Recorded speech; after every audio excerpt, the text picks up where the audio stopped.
Was good, was good. This is basically Wealth Wednesday. This is the Broke Genius.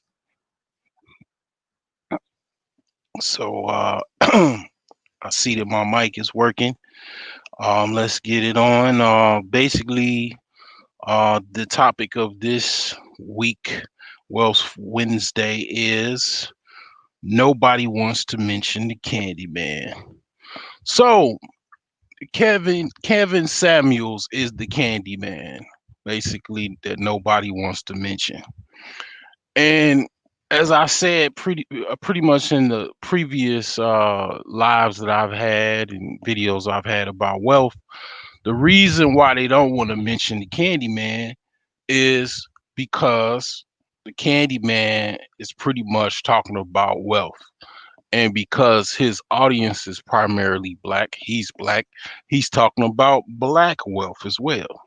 Okay, that's the number one problem, one of the number one problems that black people have in America, in the world, but primarily uh, wealth is the number one topic, I would say. Because the reason why a lot of people have bad health, bad eating habits, and stuff like that, um, relatively it's correlated with wealth. It's the cost of living, health insurance costs, all of that is correlated into wealth. And that is the number one problem as far as I'm concerned. It just it goes across the board to relationships. It just makes everything harder with lack having a lack of wealth. And I mean, pretty much, people want to mention a topic of money and wealth and the value of it according to the person, the man or woman, and they want to mention it or even don't even want to talk about it because they don't want to bring up the Candy Man. You say Kevin Samuel's name more than three times, he's gonna show up and start attacking your broke ass. So I mean, pretty much this is, I have to say, man, this is a very interesting time in YouTube. I would say history, YouTube space history, because pretty much this topic or whatever, or this idea that's being talked about now, people are actually kind of feeling guilty because they don't even want to talk about it. They don't even want to even think about it. They just want to, put it to the side and carry on their little fantasy bubble of everything is all right. But meanwhile, back at the ranch, evictions are on the rise. Evictions are going on. Um, Secret and quiet as it's kept, people are getting evicted. People are late on their mortgage. I'm not even pulling up no graphs or nothing like that, or no websites, anything. Pretty much, this is already just, I mean, you can look it up yourself. Like this is already on the dockets. I mean, you can go to the court filings on a local court filings and see the trial calls or the court dates or whatever that's coming up for evictions, for eviction court. This is going on, and you know in the dust of the haze of the California fires, you know um I just can't help but to understand, not understand, like, I mean, you got all of these homeless people. Why don't you give them some money, organize some buses, and give these people some money so they can actually help fight this fire? I mean, it is, pretty much crazy and apocalyptic looking as far as the orange, skylines and everything like that with all of these fires. But that is why I mentioned, I think, yeah, pretty much in the last live on Wealth Wednesday, you have this high inequality rating as far as the United States. I mean, pretty much um you have the wealth class, or the plutocratic class, that rule government primarily, that really don't give a don't they don't really care about you, you know. I mean, these people pretty much telling you in every which way that they don't give a fuck about your ass, but you busy making them richer, making, and while you're living poor, you know, making them richer, you know, in every avenue you making them richer. You know, you don't, you know what I'm saying, you don't want to even talk about the topic, because it makes you feel bad, you know, it makes you, you know, feel a certain way. And I understand, you know, I mean, you know, it feels good to just not worry about things or worry about responsibilities, man, or, you know, just listen to music all day and just, you know, smoke a fat blunt and drink some liquor or whatever, man. It feels good, man. You know, a lot of times, you know, worrying about things, or not even so much worrying about them, just coming up with a plan and things like that. It's not fun. I mean, let's face it, it's just not fun. You know, so um really, I mean, that's what I mean by this. But also, the candy man is also no one other than the person that I'm really talking about in the topic, and that is the gentleman by the name of Reginald Lewis. Okay, so if you are of the black intelligentsia slash uh wealth, aspirers, or and already are wealthy, I mean, this guy should be literally, probably, man, his book should be in your bookshelf. Okay. um his actual life story should be, basically something you tell your children, your grandchildren. You know what I'm saying? Like, this guy, he was pretty much one of the pioneers of black businessmen in this country. He was one of the first black billionaires in this country. Okay. So this guy is just somebody you really should have, like, in your private study, or your little, in the basement or whatever, your office. I mean, you should have like this guy's painting or picture in your office, man, because that's how important this guy is. Okay. This guy is a very important individual. Okay, so um, I'll pretty much just talk about this guy for this live stream, because this is primarily what I mean. He is Reginald Lewis. He created a billion-dollar business empire. One of his most notable books was "Why Should White Guys Have All of the Fun?" It's available on Amazon, and pretty much it is pretty good book, pretty good book. So pretty much it's it's pretty much one of those books that you should have when you think about black wealth, and you thinking about actually attaining wealth, and one of the avenues of that, one of the most important avenues of that, is business. So without further ado, I'm going to get into who Reginald Lewis was. Reginald F. Lewis, he was a business pioneer, philanthropist, and titan. A Harvard Law School graduate, Lewis rose to a prominence as a lawyer, financier, and leader of a global food company by the name of TL Beatrice International.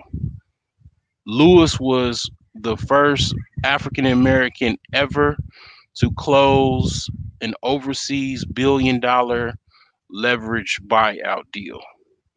Reginald F. Lewis was born December 7th, 1942, Baltimore, Maryland, U.S. He died January 19th, 1993, at the age of 50, New York City, New York, New York. So, his alma maters, Virginia State University, Harvard Law School. He had two children, two daughters, and a wife. His wife, I believe, was Filipino.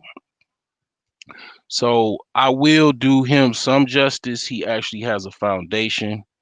I will open up that link to further give the bio on this Titan individual that died quite a bit too soon.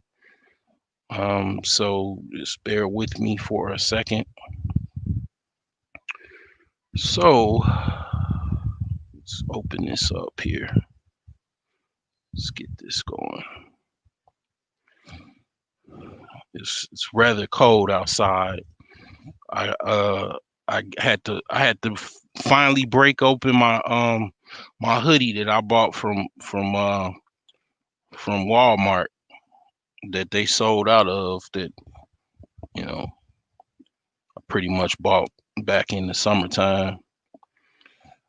It's that cold today in Illinois. So let me share my screen, my audio. Let's get it.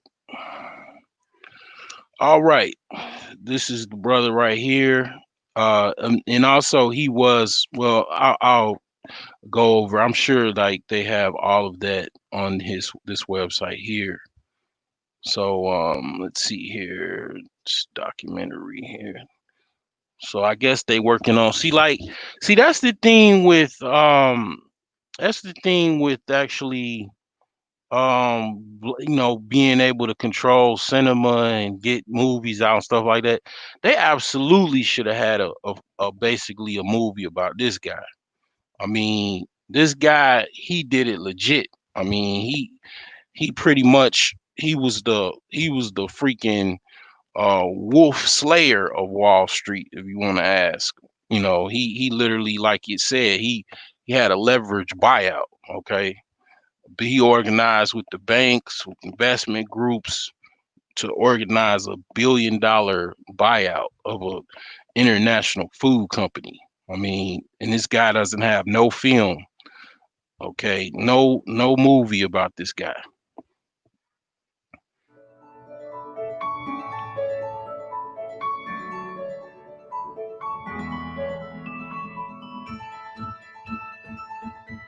From modest beginnings in Baltimore, Maryland, to an international billion-dollar empire. My grandfather said, know your job, and I can promise you'll never be in a bread line. Since the beginning, Reginald F. Lewis was destined for success. I signed him up for camp. And he said, who's going to take care of my business? And I said, I will. And the first thing he said when he walked through the door, where's my money? A man with an unconventional approach to conventional institutions. I was told that he is the only person to get into Harvard Law School without formally applying. The thing I admired about Reginald Lewis, he was a take charge kind of a guy. The sheriff reached for me. Reggie grabs the sheriff's arm and said, wait a minute, who are you? I'm the high sheriff, who are you? And I'm Reginald F. Lewis, I represent Reverend Chambers. Yes, he was a Wall Street, highly trained corporate lawyer, but he was a strong freedom fighter for civil rights. He was Jesse Jackson's first big funder, handing Jesse Jackson a $100,000 check, unsolicited. Reg Lewis, in many ways, was the Jackie Robinson of business. I have to admit, when I first met Reg, I wasn't told that he was black. There weren't that many black entrepreneurs in New York City at the time. He bought 64 companies in 31 countries for almost $1 billion. So in that sense, He is a pioneer. The fact that we were able to close a gargantuan deal, given its international character, was just it was absolutely off the charts. There is no doubt that Reginald Lewis's success paved the way for me and many others. And I think that really is the test and demonstration of real leadership.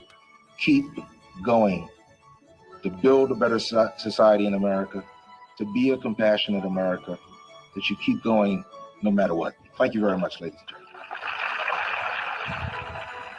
Pioneers, Reginald F. Lewis and the making of a billion-dollar empire.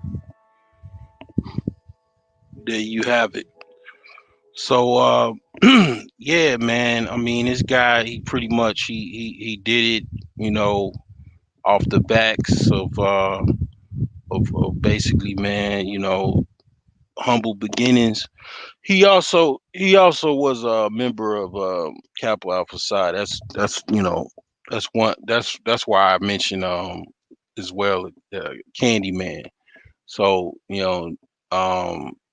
they have like if you know, they have the canes with the look like the little candy canes. When I was in high school, I wanted to be a Kappa. I mean, hell, shit. When if I ever, get to where I'm trying to go, I mean, I'll take just about any of those offers, like honorary offers. Like Minister Farrakhan, they gave him the title of I think, yeah, Q Dog. So he's a member of the mega sci-fi organization. So I would take any one of them. I mean, but I have to say that definitely I wanted to be a Kappa when I was on. It was a plan, but things didn't work out the way I wanted them to work out. And it was, more complicated than that. But then I wanted to be an alpha because I found out my cousin was an alpha. But nevertheless, man, yeah, this guy, he definitely was a pioneer. He was the epitome of black wealth. It just, behooves anyone, if you didn't know about this brother, you definitely, you should have already, knew about him. He was, my opinion, strong opinion, he was a alpha master. So he was a leader of all men, um, definitely all black men of his time. Most people probably didn't even really know about him, but it didn't even matter. He was the leader. He was the leader of the pack, as far as my opinion. So it pretty much, man, it just goes to show what you could do, hard work and the right, focus and everything like that. It just goes to show, man. Um I see underrated darkness. See what's going on underrated. But yeah, man, this brother, man, he definitely is somebody you should definitely watch and try to learn from. His foundation link is in the description. So I'm not gonna make this long because I've been, just doing a lot every day, all week. Appreciated, underrated. So yeah, I just wanna say, I'm not gonna, down anybody that's down on their luck, but definitely, like he said, I mean, just keep going, keep going strong. If you can, go as strong as you possibly can, man. I mean, I don't know how many times I've fell down and had to get myself back up and continue on. It just, the best ones, when they fall, they get back up and they, taller and more erect and everything, as far as their physical stance, and stature, So I just recently, I had to, well, I just stopped paying for Netflix because I just really just I done watched most of the content, and I didn't really see nothing too much that I was interested in, and I just pretty much stopped paying for it.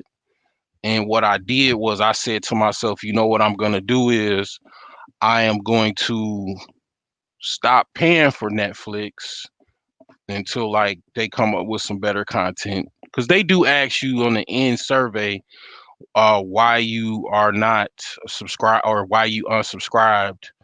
So what I did was the money that I would have given to Netflix, I joined a Patreon of somebody that I wanted to follow. So that's what I did, so I can have like some content that I could watch that is normally not on YouTube or whatever. So, I got a few more people I gotta subscribe to that I really like. So that's what I'm going to do, like, pretty much subscribe to some people's Patreons, because it's just it's like that with Netflix. I mean, Netflix is they have some good content. A lot of times, a lot of times I just binge watch it, and then next thing you know, I like it's nothing else. I think I knew I had to cancel Netflix months ago when I was watching. They had some show called Mr. Happy with the guy that was he was one of the detectives on The Wire. When I was watching an animated little blue toy that was from a child's imagination following the ex cop around, I knew it was almost time to unsubscribe from Netflix. But yeah, that's like I say, I just, I decided, I said a good idea is to supplement that. Well, actually, because I really have never really subscribed to anybody's Patreon. So, you know what I'm saying? I subscribed to cousin T-Tall's Patreon, because I just like, the brothers Chicago area. I'm in the Chicago area and doing big things, and I'm like, well, men sharpen men. So I'm like, okay, you know, that's what I did. So I got a couple more people. Shoot, I got probably gonna subscribe to BGS, couple other people, you know what I'm saying? And yeah, keep it moving, man. So yeah, I got a Patreon, man. I got some exclusive content on there. It's like the price of less than a freaking cup of coffee, man. Like cheap cup of coffee. Like, so, it's some exclusive content. I can do things there and post things there that YouTube is not gonna go crazy over. Like YouTube, you can't put certain things like on YouTube. Now, Patreon ain't what I thought it was. Hell, to be honest with you, I thought you could put some porn clips on there.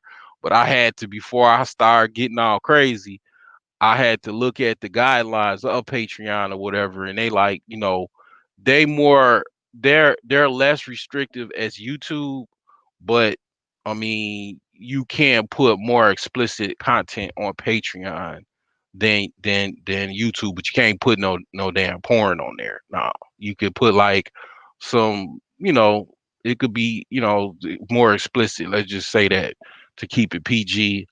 Um, and that's a good thing about Patreon. And then just having exclusive content that basically other people ain't gonna be privy to, because it's like, one thing I say, and I thought about this, my mom, she spent, God rest her soul, she spent a lot of money, man, on me to go to school. I went to school. I remember going, getting in the car in the cold, walking in the cold, you know what I'm saying, pulling out my damn cold, heavy backpack, marching into class, listening to professors and passing tests, trying to pass tests and all this other crap. Like I did, you know, I learned a lot from that and then I've researched and things that I thought those things are valuable.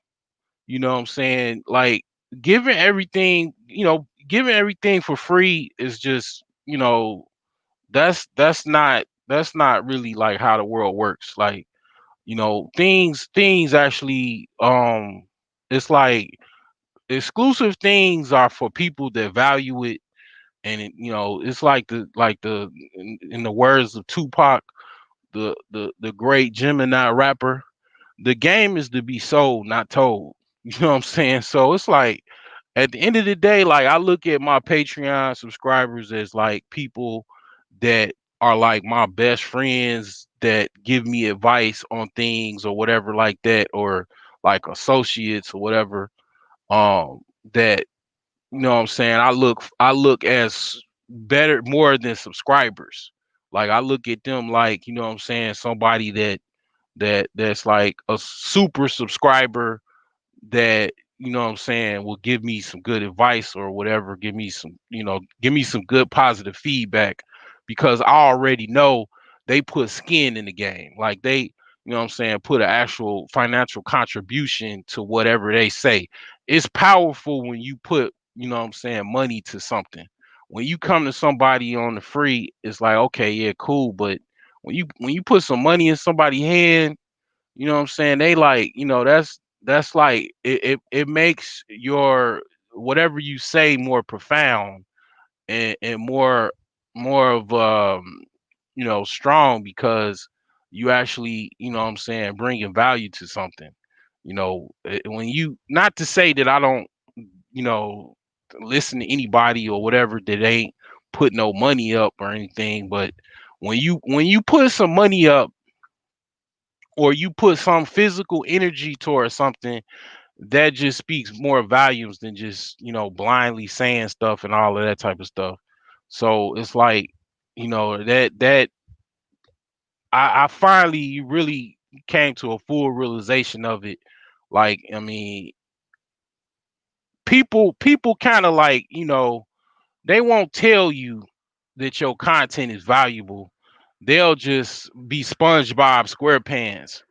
You know what I'm saying? They'll basically, hey, underrated, you want a link or whatever, or you just chilling, because I'll give you a link if you want, just let me know. But yeah, like people will be SpongeBob SquarePants. They'll just soak up everything you saying, take it and run with it, which is cool. But all the time they realize your content is valuable, man. It's people, probably millionaires, might even be billionaires, man, listening to you. People that are very wealthy, people that got, $10,000 in the bank with no debt, you know what I'm saying? Like, they listen to your content, you know what I'm saying, and you're not charging anything from it. You just doing yourself a disservice, you know what I'm saying? So it doesn't even matter as far as what anybody has. I mean, a lot of people have financial problems. Most people have some type of either health issue or financial problems. I mean, that's just the way of the land. Like that, it's just how that goes a lot of times. So I mean, it just be like that sometimes. You know, it's very the world is competitive.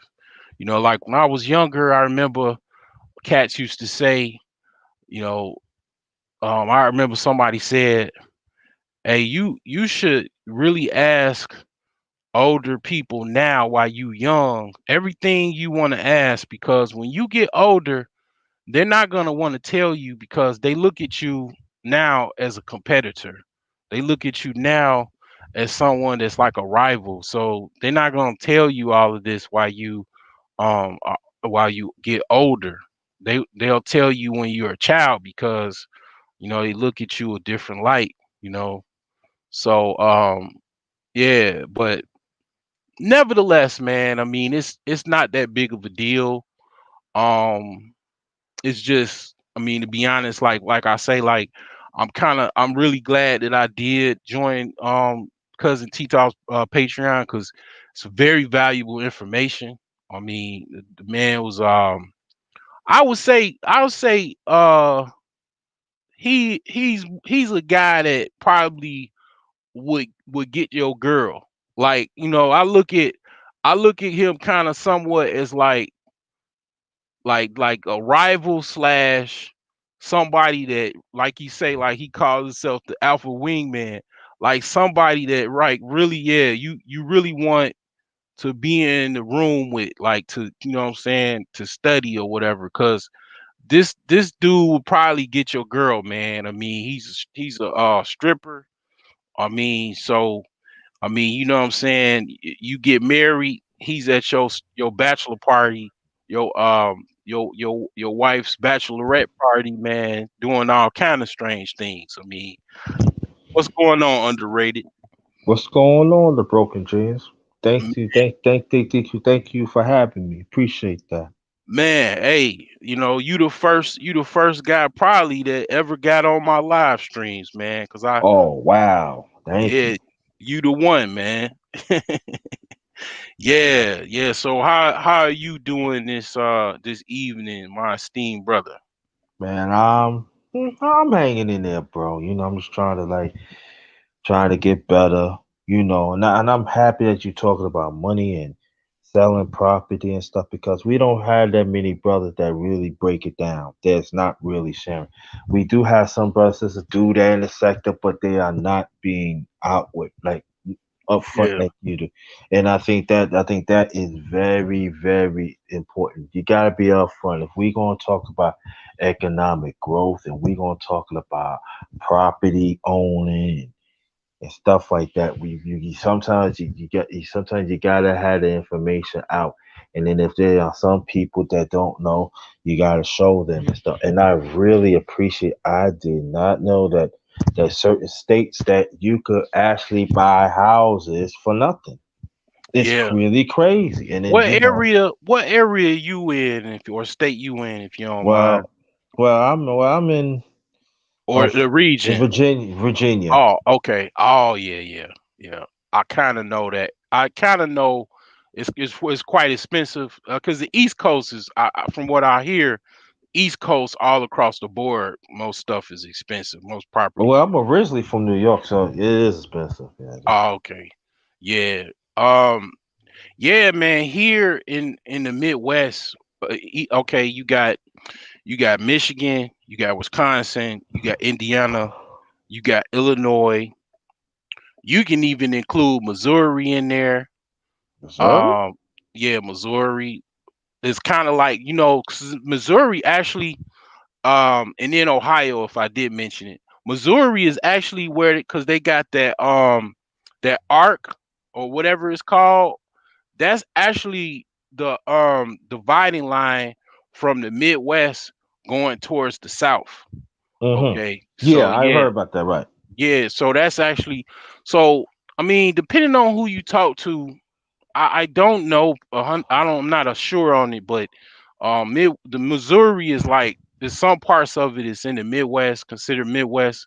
Some Uh-huh. of it is in the South, or maybe it's in the South. I don't know, but I mean, all those states I mentioned, included Illinois. I'm in Illinois. I mean, you could get houses for like, now. Don't get me wrong; these cheap houses are, it's in the worst of neighborhoods, Right. but you can get them as far as purchase them, and then they also need like extreme repairs. So really, it's not technically five. Okay, so like you can get a house in Chicago for like $5,000. Uh-huh. You can get houses in certain neighborhoods of Illinois for Mm-hmm. like 5,000, $10,000 right now. Mm-hmm. Like, you go on realtor.com and put in Cook County, and it's houses for like 10 grand, less But than you 10 grand. Yeah, but you got to put in work to it to fix it up. So yeah, this is the overlay for the underplay though. That house is actually about 40 grand, 50 grand because it needs everything, Mm-hmm. right? But it might be 20. It just depends, on who see, I'm pretty good at assembling people and whatnot. I used to work construction when I was about 18. Uh-huh. So I worked for my cousin, and he had a construction company. So I know what the prices are as far as like, what stuff costs and everything. So when people will come out, as long as they don't charge estimation price or whatever, or a price to come out, if they price is right, you might have to go through like two or three contractors before you get the price you want. But you could possibly save half if you just get the right people. But you Yeah. can you could you get the house that's 510, it's gonna be about 30,000, with everything that you got to repair. But here's the thing: this is what people do. This is what the white boys do. They'll buy that house, right, and fix it up, and then rent it out to Section 8 or rent it out to whoever. And Yeah. then they'll fix it up nice, right? Put hardwood floors, and it don't cost that much. You probably fix the whole house up for about $30,000 to just rent it out, and then you getting $1,200 a month for rent. I mean, then you got financial terms. I'll probably talk about that in the next finance show, which is be Friday. I'll bring up like Vestopedia, the terms, because you have basically the ARV, which is after repair value. Mm-hmm. So that's the value of the property. So after, if because if you get a house, those, even in those areas, a lot of times the ARV is still where the house will be worth something after you put a lot of money into it still. Mm-hmm. So you really ain't even losing that bad. But you got, what you got when you rent is called ROI, Mm-hmm. which is return on investment.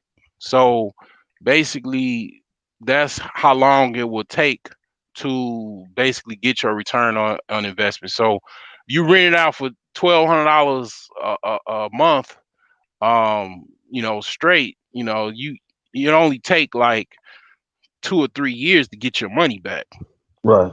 and then you'll be printing money at that point. So I mean, that's the term I got from Robert Kiyosaki. But yeah, you technically will be printing your own money, because by that time you got all your money back that you put into the house, and now your property is generating income for you, profit. You know what I'm saying? So yeah, I mean, people are already doing it though.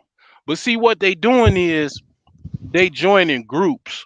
So Uh-huh. like it'll be people, cause I already know New York got a lot of investment brokerage houses. They got a lot of people with money. They got investment groups. Mm-hmm. So like I was talking about my last video with REITs. That's what a REIT is. So you'll have people in New York that have a REIT, and they'll basically buy up big old groups of properties, and then fix them up and make money on them. So a lot of them don't really invest in undesirable neighborhoods, but you got smaller groups that'll just buy them and then rent them out. Um, they be buying up a storm, man. If you Yeah. go, yeah, they buying them. Even in the hood, they buying them up, because what's going on is that one, you got Chicago is getting ready to build a big old like library that is almost similar to something that'll be in like in Washington D.C. They're building Obama library or whatever. Oh, really? So Okay. Yeah, I heard about that. Yeah. so it's this big old library that they about to build. And then a lot of people don't know, like I mean, I'm here, so they about to build a few casinos. So they about to build more. Oh. Yeah, they about to build some casinos. And another thing that's gonna be changing the property values. I mean, basically the casinos, the Obama library, then a few other things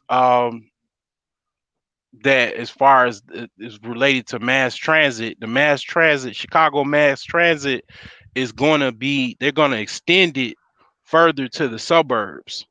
So right now it's just basically in the Chicago area. They're talking about extending it to the suburbs. And So how long you think that's gonna take them on the build it? That's gonna take years, right? yeah, that's going to take years for them to do that. And then Amazon is building up all of these they've taken all of these little big empty lots and they're building distribution centers. So it's a lot of variables, but at the end of the day, you ain't even got to worry about none of that. You can just look at rent. People need a place to live. Then you got Airbnb. I really don't know about Airbnb, but the last time I heard Airbnb was on fire because Mm. these young people, matter of fact, I know because my nieces, they rent out Airbnbs. They like to take little weekend girls trips. So they get Airbnbs and they, you could rent a whole entire house or rent out certain rooms. I mean, it all Mm. depends. So Airbnb is on fire. Matter of fact, the job I had before I had this one, it was a guy that I work with, young Mexican guy. He rents out Airbnbs near O'Hare Airport, and he say he make like $1,500 a month just renting out his Airbnb. So you can literally get a house and just fix it up and not have to worry about the rental obligations with it, and just Mhm. Airbnb that joint. Mm. Because basically the young people or whoever, a lot of people deal with Airbnb. So you could probably make more than what you would make in rent because you got like almost pretty much a hotel. A hotel room, you gonna make more than a rental. So that means you got to get a contract and a license and all that. No, you don't need that. You just sign up with Airbnb. It's literally like Uber. It's like Uber for house rentals. I mean, you know what I'm saying? That's the way of this Oh, technology. really? Yeah, Airbnb is literally like a tech. People, okay, so like people look at Uber, it's like it's a car taxi company. It's Yeah. not a taxi company or a car company. It's a tech company. The Uber works off of its technology. It is its technology. You take away the technology, is no Uber. It's a tech company. Airbnb is the same way. It's a tech company because basically they engineer their website and their app to be actually, it's not it's not just an app, it's their actual entire company. It's like a technical invention, literally, so it's literally a tech company. So Airbnb, the way that you go on their site and you can sign up and you can order a house or to rent, it's literally the interface and everything, the way they web developers and engineers develop that actual website. It's a patent when it's within itself. Cause like people don't notice, like when you go, like let's say you start an idea for a company and your company sells lemonade stands Mhm. for young little girls or Mhm. whatever, or kids. That was that idea that you develop, or that you get the developers to develop, or let's say you develop it yourself, Mhm. is so unique because it's code can be copyrighted or patented, right? So it's like an invention within itself. It's the same thing with Airbnb, their actual website, nobody can take it and go, well, they can copy it or clone it, but it's an invention within itself. It's a tech company. You know what I'm Mhm. saying? So I mean, you don't need no license or anything like that. They charge you a fee. They charge you a fee for using their platform. So that's, Okay. yeah, that's what they do. But it's from when the last time I heard about it, which was a few months ago, it's on fire. You know, a lot of these young people are doing it. Some people are struggling because I mean, I don't know. I heard mixed reviews. I heard people are struggling with it, but the people that are struggling with it are the people that's got mortgages. You notice about any of this conversation, I ain't mentioned nothing about no mortgage. Did I not? No, not I at ain't all. I ain't mentioned anything because the reason why is you doing this all cash. You already put your money up. So it's a benefit to that. This because Hmm. you doing a cash deal, a cash fix, or home improvement. You basically ain't got no. You don't have any mortgage. So let's say the Airbnb don't get rented out or whatever, a room don't get rented out for a month or two. You don't have any mortgages. All you have is just maybe like um yearly tax costs. The utility costs won't be that much because ain't nobody in there. I mean, that's it. You might have a alarm system cost. So it's like the cost is very minimal because you already put up everything. You don't have no mortgage. The people that I heard crying about Airbnbs are people that had mortgages on their house and they were using Airbnb. And one thing about that, I mean, I've already addressed my issue on mortgages, but I mean to say what you saying, I mean to from what you said earlier, I just was like, man, got tired of like just basically how just kind of like listening to the same stuff. And then I had to self-examine myself and I had to look at my channel and be like, man, I mean, what am I doing? I'm just freestyling. Let me get a like consistent platform going and let me just go with that, focus on that. And then it's just like an evolution, right? So now I'm coming to find out that I can't really rock with everybody. You know what I'm saying? I It's got like, you.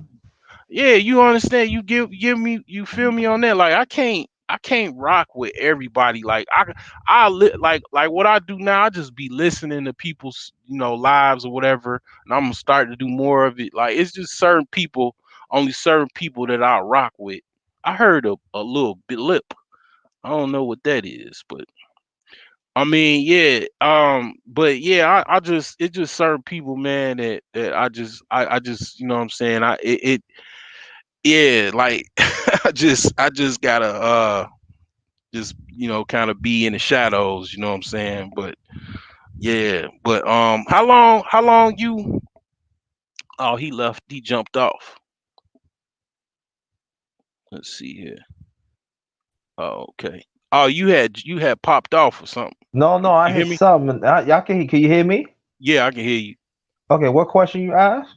No, no, I was just talking about I'm just gonna be in the shadows, as basically in this YouTube space, like I'm gonna stop getting on people's lives and all that. No, no, yeah, all I'm saying, just you know what you do? You just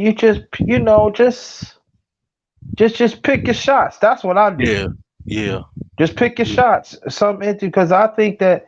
Oh yeah, I just let you know. I share this live to my I put into my community board on my channel. Oh, So okay. in case anybody see, they can go because this is information that we definitely need because I'm thinking about I want to relocate, but I'm thinking about maybe I relocate to like another town, and then after that, and then I could, a few years later, I can, really move out. But I but just, Yeah, I I don't know. I mean, it's like it's up to you. Like, I mean, I don't know, man. To be honest with you, like my situation, I mean, that's why I call myself the broke genius. I'm I'm financially challenged right now. You know what I'm saying? So I'm fixing up a house myself. You know what I'm saying? And it's I'm in the beginning stages of it. So I got like So, probably a few months. But I'm going half with a friend of mine, like as far as the repairs and everything. But so then, oh yeah, go ahead. let me ask you a question. Yeah. What about the ones that's on disability? Could they go buy something and stuff like that, or is it restricted? It's like I always want to ask that question. Like, oh, if you got if you go buy a house and you're on disability. Right. Like I mean, there are certain programs so that people could get loans or that if they on disability or Uh, buy a house. yeah, it's grants. I've seen grants of all sorts. I've seen all kind of grants, right? With the government, but one thing about the government usually is slow to get things, right? So, I mean, I've never received other than getting Pell grants and MAP grants when I was going to college. Um, I as far as writing for a grant and getting Right. one, I've never gotten it. I've heard people that do get it. Um, I've never gotten one, but I would imagine it takes a while to actually get one, and then in certain processes of approval to get one and all of that type of stuff. Uh-huh. Um, it probably, I would imagine, takes a while. And as far as what's out there, I don't know. I really don't know. But what I do know is, I mean, I could run off the numbers of what I got. I mean, basically, the property I got it in Gary, Indiana. I pretty much got a land contract, and it's 10 grand, and basically, I had to put 3,000 down. It's an echo. I think I'm. Hello. Yeah, can you hear me? Yeah. Yeah. Oh, yeah. So I pretty much put 10K is 10K, put 3K down, and it's 24 months Yeah, that's of too close. All right, 300. family. Welcome to my channel. It's Isis Oh, X. I hear We're somebody in the back. background Hold, hold, talking. hold, And as hold. promised, All right. I'm going to. No, you go ahead. I'm gonna mute myself. I'm gonna keep on Oh, listening. all right. Okay. Yeah. So I just pretty much got 24 payments, like 300 a month, and then I gotta pay rent and everything where I live now, and everything, all my expenses. So yeah, I got like my repairs in my house is probably like anywhere from 20 to 30K, depending on, because I didn't go through, like, when you buy a house, typically this is how you do it, and you gotta fix it up. You get a general contractor or whatever, or a contract company. They come in and give you a price for the whole house, right? Okay. I I'm not doing it that way because I don't have the money to do it. I have to do it like in projects. So each project, I have to I have to figure out what the next price is gonna be once I get into it. Like, so, like I just did a roofing job to repair the roof. That was like $1,800. You know what I'm saying? And I still got to get gutters, so that's some more money. So um, I'm doing everything in phases and projects, but I really don't know as far as the full amount of what it's gonna cost. See, I think it's gonna be anywhere between 20 and 30,000. So it's like basically I'm doing everything like 1 month at a time. But I mean, for people that's living in New York and LA, that's nothing. That ain't that's like, I mean, that's chump change, you know what I'm saying? So it's like, but um, I'm doing a lot as far as, I got, children I got to pay for every month and whatnot. I got expenses and things where I live. So you know, I do it, just off my own cash. So I don't really. I mean, I could use more money, but I Okay. don't need. I don't need no grant. Or, I mean, I hollered at my uncle. I mean, but I mean, he might throw me 5K, But I mean, I don't know if shit. I probably have a better chance getting 5K from the government than getting it from him. I don't know how long, and I really don't need it. I mean, I just, my system. I think is gonna work. It's already working. It's just time. Knocking these projects down one at a time. I mean, I, yeah. Go ahead. no, I mean, no. You Yeah, go and finish. You go and yeah, finish, yeah. then I can. Yeah, so I do jobs on the side. Like right now, I'm doing DoorDash. Like that keeps me just to put all my money up, and then I ain't like eating rice and beans and trying to catch the bus to work. Just so I can keep the projects going. I could keep a little cushion on the side and put my money up. So I got a couple stream. And then I do I sell herbs. I got a herb business on the side that I make a little money here and there from, and I sell stuff on eBay.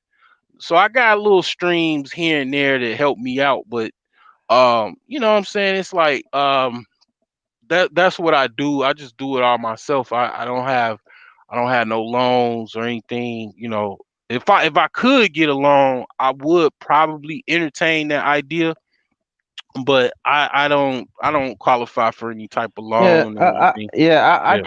it's just that for me, it's like, I'm kind of like, on the limbo too, and Mm, I'm just trying to like, mm, because I think what I want to do one day, I would like to get you, and then there's another brother named Screen Learning. He talking about I'll talk about the same thing, and it's okay. so funny because I just finished listening to him, and I would like, and I'm saying it's up to you because I know Yeah, you yeah, talking about getting on panels, but I yeah, would like to get you and Screen Learning, and y'all talking, y'all could just talk because I think that this information needs to be known, and I I think I feel it's time that we should know this information, but at the same time we can put it to use, you know what I mean?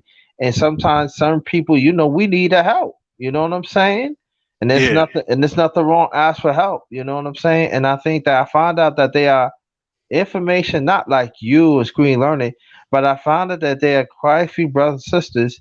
They know how they making money, but they don't want to give it out. They give it out to certain ones, but they mm, don't. But but then they help them, mm. but they don't Yeah, want to help out the broader. And then yeah, I tell people how we supposed to be like that. It's like for me, I'm not like that. You know what I yeah, mean? Whatever I yeah, know of anything, I'm giving it up. You know what I yeah, mean? yeah.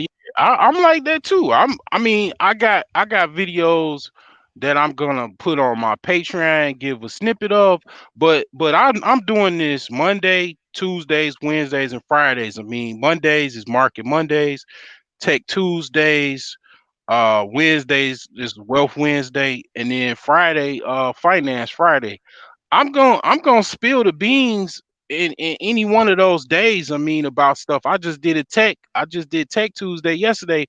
I mean, that was my first one. I literally gave, man. I ain't gonna even lie, man. I'm tell you like this. If I what I the information I gave Tuesday, if I would have known 14 years ago, I'd have been like, check it. I would have been probably writing stuff down because, or watching the video over and over again, because basically I would have done things different than like I said in the video, because I thought things was different.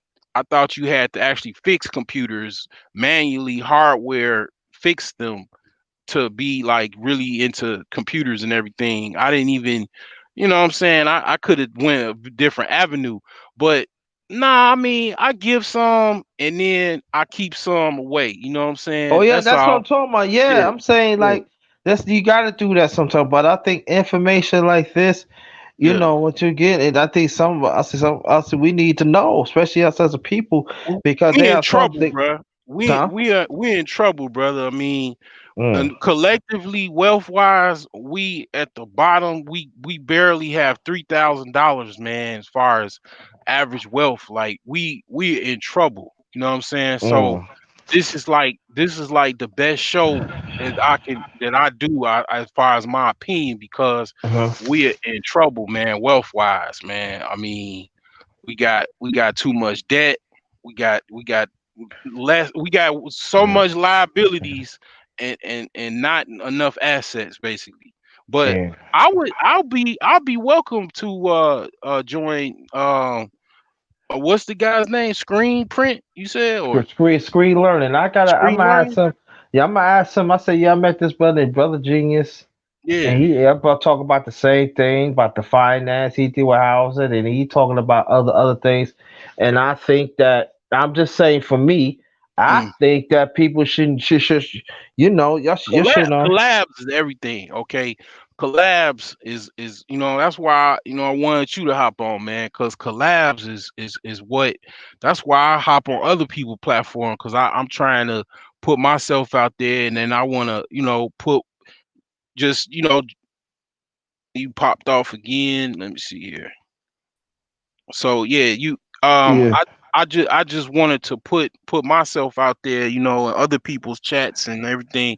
But some people, if I'm not valued, or if my information is not valuable to some people, because a lot of people, they want to, and they want to get their nut off, and I understand the biological imperative of wanting to get a nut off, trust and believe. But the people that get their nut off the best is, as far as in my opinion, people that got their health good, they got their money good. I mean, but it's like people they wanna just deal with what they got right now and try to get their nut off. And it's like, okay, that's cool. But it's best you just sit back and work on yourself, and then try to be your best self. So when you meet that woman, you can get it off right, but Yeah, yeah. I Yeah, I understand what you're saying, bro. Because, well, you know why I've said you and screen learning, because I was when I was on his page, he talked about just about the same thing, and yeah. this is what I'm saying. He's showing you how to make money off these advertisements, and I was listening to you. I said, hold up, man. Mhm. I told for me personally, Yeah. I don't hear nothing like that. Let me check. They Let me check. You said his name, Screen Learning. Let me check screen. his. You said He did Screen. screen learning. Okay. He just finished his thing about an hour ago. Oh, okay. Let me see here. Screen Learning. Where he out of, or um. Let's see. Channel. Okay. Screen Learning. Oh, you said okay. Screen. Alright. I'm trying to look it up now. Wait. Screen. Okay. Oh, I think this might come up. Oh, okay. Okay. I see. Okay. All right. Oh, okay. Yeah. Yeah, man. Set it up, man. Shoot. I'm gonna holler at Matter of him. fact, I'm gonna subscribe to him right now. I'll Yeah, subscribe. do that, man. Do that. And then Yeah. who say who sent you? Tell her I sent you. The Yeah. underrated well, my channel's the underrated darkest, but I'm the underrated one. Tell them I sent you. And I Okay. want to do something with your collab, man, on my channel, man. It's time, man. For I'm sure. just what I'm saying for me personally. Yeah. I heard him before too, and I be hearing you, and Yeah. I like the information, and I would like to get some from y'all too, because I want a business too. Yeah. I want to make money. See, I'm 54. Okay. I don't want to be rich. You know what I'm saying? But Uh. I want to be content. I want to be comfortable. So in Yeah. case like if I want to go somewhere, I can go. Yeah. In case like I want to get on a plane, I can go. If I want to get on the goddamn cruise where I want to go. If I Yeah. want to like do a podcast somewhere on a nice place while I'm eating, I could do that. I want, you know what I'm saying? I don't have Yeah. to worry about live by paycheck to Yeah. paycheck and Yeah. all that. You know what I mean? Right. And I know it's good. You go start from the bottom and stuff like that. One day, man, one day you know what I'm saying? I could wake up and say the next day, I don't have to worry about this no more. Right. I'm straight for the rest of my life. That's Right. what I want to do, man. I want to enjoy. I want to enjoy. For for the next 30 years. That's what So I'm planning. More than that. Right. So like it sound like what you talking about is exactly what I'm trying to do, but a little bit higher. I actually want to be wealthy. You know. No. Yeah. Let me put this Yeah. out there. Mm, I'm just saying for now, be content. But if yeah. it's be wealthy, that's Yeah. what it is. Yeah. Yeah. Because if you start with just content, that's good. Because like what you mean by content, I understand. I understand it as you ain't got no debt and you got about 10,000 or more in your bank account to start, right?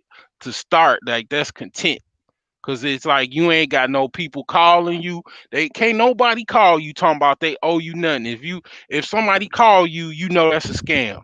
Because you don't owe nobody, you don't owe no companies, none of that. You ain't got no student I, loan debt, well, none of that. you know what and right, and that's why I want to live content. Not to be wealthy, that's another thing. Yeah, I want to be wealthy. Why That's not? wealthy, not man. I'm gonna be honest with you. That is wealthy, but Yeah, I'm saying yeah. like this. I'm But gonna keep it real with you. Underrated.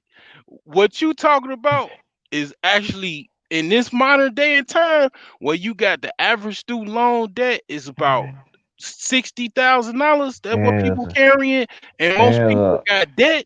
If you got a positive net worth of $10,000, you actually doing better than the average black person in America. Real talk. Even and me. Even yeah, me. yeah, and you know, at the same time, I want to have my hands in everything. I do. I want to have my hands in this. I want to Yeah. have my hands in that. You know what I'm saying? And also help our people too. You know what I mean? And you Mm-hmm. know, one time I had a dream. Mm-hmm. This ain't no lie. I had a dream one time that I was saying, yeah, I ain't coming no damn money. Y'all, you know what I'm saying? Mm-hmm. So I was talking to my second oldest brother and the doctor's dream. Mm-hmm. He said, "Won't you check the mailbox?" Nah, I already checked the mailbox earlier. He said, Yeah. "I think you should check it again. You never know." I checked it. It was Department of Treasury. I Mm-hmm. had three checks. Mm-hmm. The smallest check was like for $5 million. Wow. The other check was like something like 9 million, and the other one was like by 40 million. And they said such and such, we owe you that throughout the years. And I see that you invest in something, and I Mm-hmm. put $1 in like years ago Mm-hmm. of this certain company, Yeah. certain brokers company in New York, Mm-hmm. and you need to come get this one. And then I was like this. I never forget. I was in Virginia, and I know that Virginia already took out their half. So I Mm-hmm. was like this. I was like, and I never forget that I told my brother about it. I said, please don't tell nobody. Mm-hmm. And I had money, you know what? And I remember sitting in the chair and I cried Mm-hmm. because I don't have to worry about for the rest of my life.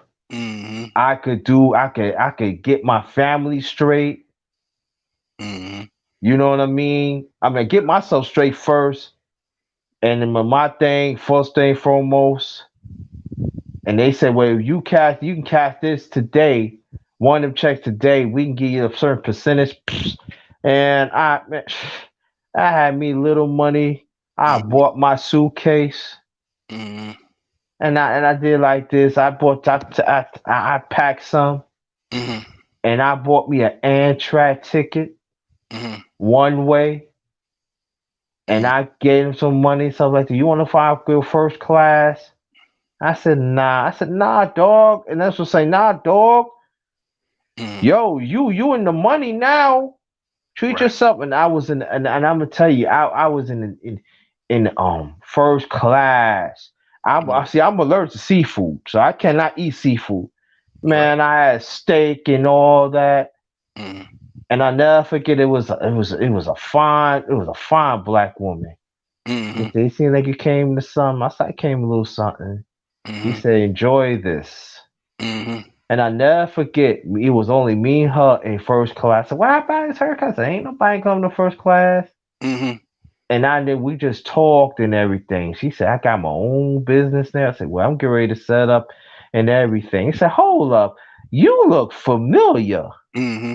I said, "No, I don't look familiar." Don't. I said, "No, no, You the underrated dog, cause you the underrated one. I said, huh? Yes, this is you. She put a thing. She said, no, this is you. I'm the one sus and sus. I said, that's you. She said, yeah, you the ones telling me about it and everything. And I didn't tell her everything what happened to me. And I said, yo, I'm like, she said, oh my God, you the one from New York and stuff like that. Yeah, man, I'm already handling some business. Cause like she said, well, and then kind of find out she said, I financially, I could be, your coach. I said, I don't want no coach. She said, I understand that you don't trust no black woman, but you know my card. Here's my card. And she said, well, and I never forget the answer supposed to make a cassette. It's supposed to be going express. But come to find out, they said we're gonna go local, so we're gonna pull in the nighttime. So it was a standover at Washington. It was at Baltimore. No, not Baltimore. What's that place? In Richmond, Virginia. I never forget that. We would stay there for like 2 hours. And we talked and everything. And I said, well, you talking about? I said, well, like your husband, he like this. And then I see like, she was checking out on a brother like that. And I'm talking about it, man. I'm talking about she was fine. Oh, she was fun. I said, man, I see money bringing a lot of things. I said, shoot, I was checking you out. Why you on there? I said, really? I said, sure, broke man from New York, lives VA. I don't know what you talking about. So she said, I like what you talking about and everything. And she said, well, I'm gonna go see some fan in Richmond. I know you're gonna be here. And she got up. I said, damn. Yeah. Yeah, I mean, it's a lot of people talking about all these prerequisites, man. Like you can't get no woman, or you can't have sex with a woman without actually having a certain amount of money. I mean, yeah, but then at the same time, it's variables to it. You could just be at the right place at the right time and make it come so up. bad, right? And then look at the rest of the dream, right? And so I'm so he was like one of the conductors. He said, man, let me tell you, a lot of brothers trying to get her. I said, yeah. I think you win. So what happened was he said, what you go get you, it's gonna be like 2 hours. 'Cause like I said, she said, I'm going to see her. She said, I'm going to see my friend Richard. I'll be back in an hour and stuff. I said, nah, I just want to like just stay in the train. I wasn't comfortable be like moving around. You know what I'm saying? So I chilled. Ate some steak, had some steak, some tater, had some champagne and stuff. And I was like chilling and stuff. And so the conductor said, you want some champagne? He said, I have nobody. She said, the young lady you talking, she offered me some food. I said, yeah, man, have some champagne, some food. You mean all these years they ain't treat you? Man, they don't. Only one that treat me like that, the one driving the train, man. Then after that, I said, man, it's on me, dog. I already got, because I had a lifetime contract, I had a lifetime account with Amtrak. I said, man, this shit on me, dog. Enjoy yourself, man. You bust your way all these years, man. It's on me. He said, you shook, man. It's all don't worry about it, dog. Eat some with me, man. Fuck that. We people, man. Eat some. Yo, tell the one drive the train, man. It's on me, man. Eat that. Eat real good, man. Look out for them, man. If I look for all the conductors on the train, man, go eat that. You gonna tell me you can't eat nothing, man. You brush her for years. So she came back. She said, what happened? I said, they ain't hitting don't treat them right. She said, what? Yeah. So she came, so she out on this red outfit. And then she came back with some jeans and some pumps. I'm like, dang. Wow. She said, yeah, you like what you see. And so all right, all aboard. So we left and we stopped at every stop. She said, you been thinking? I said, yeah, I'm gonna try you out. You know what I'm saying? Because I want to get this quick and everything. She said, okay. So what happened was we got a plan. We got in New York and everything. I checked in the hotel. She said, listen, I'm going to check in the same hotel you do. And then what happened was got the family thing straight, make sure get the money straight and everything. And then after that, they said, what kind of company? I said, I want to have this, and that. Are you come back to Virginia? Hell no, I ain't come back to Virginia. I bought me a nice little brownstone, bought me a house. Got some brownstones, fix it up and stuff like that. And she said, you know what? She said, you could set up your own enterprise and stuff like that. Cause like I said, I got my own brokerage and stuff. I give you a nice deal, man. I was buying stuff all around New York. Even I hit Jersey, Delaware. She said, all you have to do, set that up, have people pick up your money for the rest of your life. And I had everything set up like in 2 weeks. And after that, man, matter of fact, I ain't getting my house yet. They said, you ain't getting your house yet. And come to find out, I ended up dating her. She ended up being in a relationship, man. And I was like, and then all of a sudden I was like, got in my house. I said, damn. And I woke up and shit like, yeah, man. Hey, you know what I used to do? Before I go to bed, as a trick to get me to sleep, I would just start dreaming about. I would start to dream about one or two ways. I would start to dream either what would I do if I had a whole bunch of cash, like 10 million to 50 million dollars worth of cash, but it'll be in one big old house. It's primarily in the basement. So I'd have to have the basement shut off, and then the house. I mean, buy a house cash. You can't buy that much, house. no. You can't spend that much to buy a house because then that'll, that you'll get, people looking at you sideways. You get some phone calls from some peoples or whatever. But so you had to buy a cheap house, so then you have to fix it up, right? So I had the basement corded off, and then I would just have handyman or whatever come fix areas, and I would meet them there.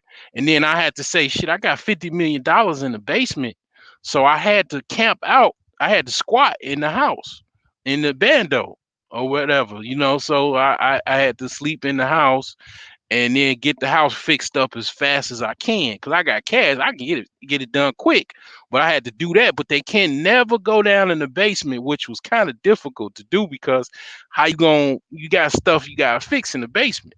So that I would just be thinking of how ways I would do it in my head. And then the other scenario was I just had straight cash in the account. Like I had 2 million or 1 million or whatever, what I would do with it.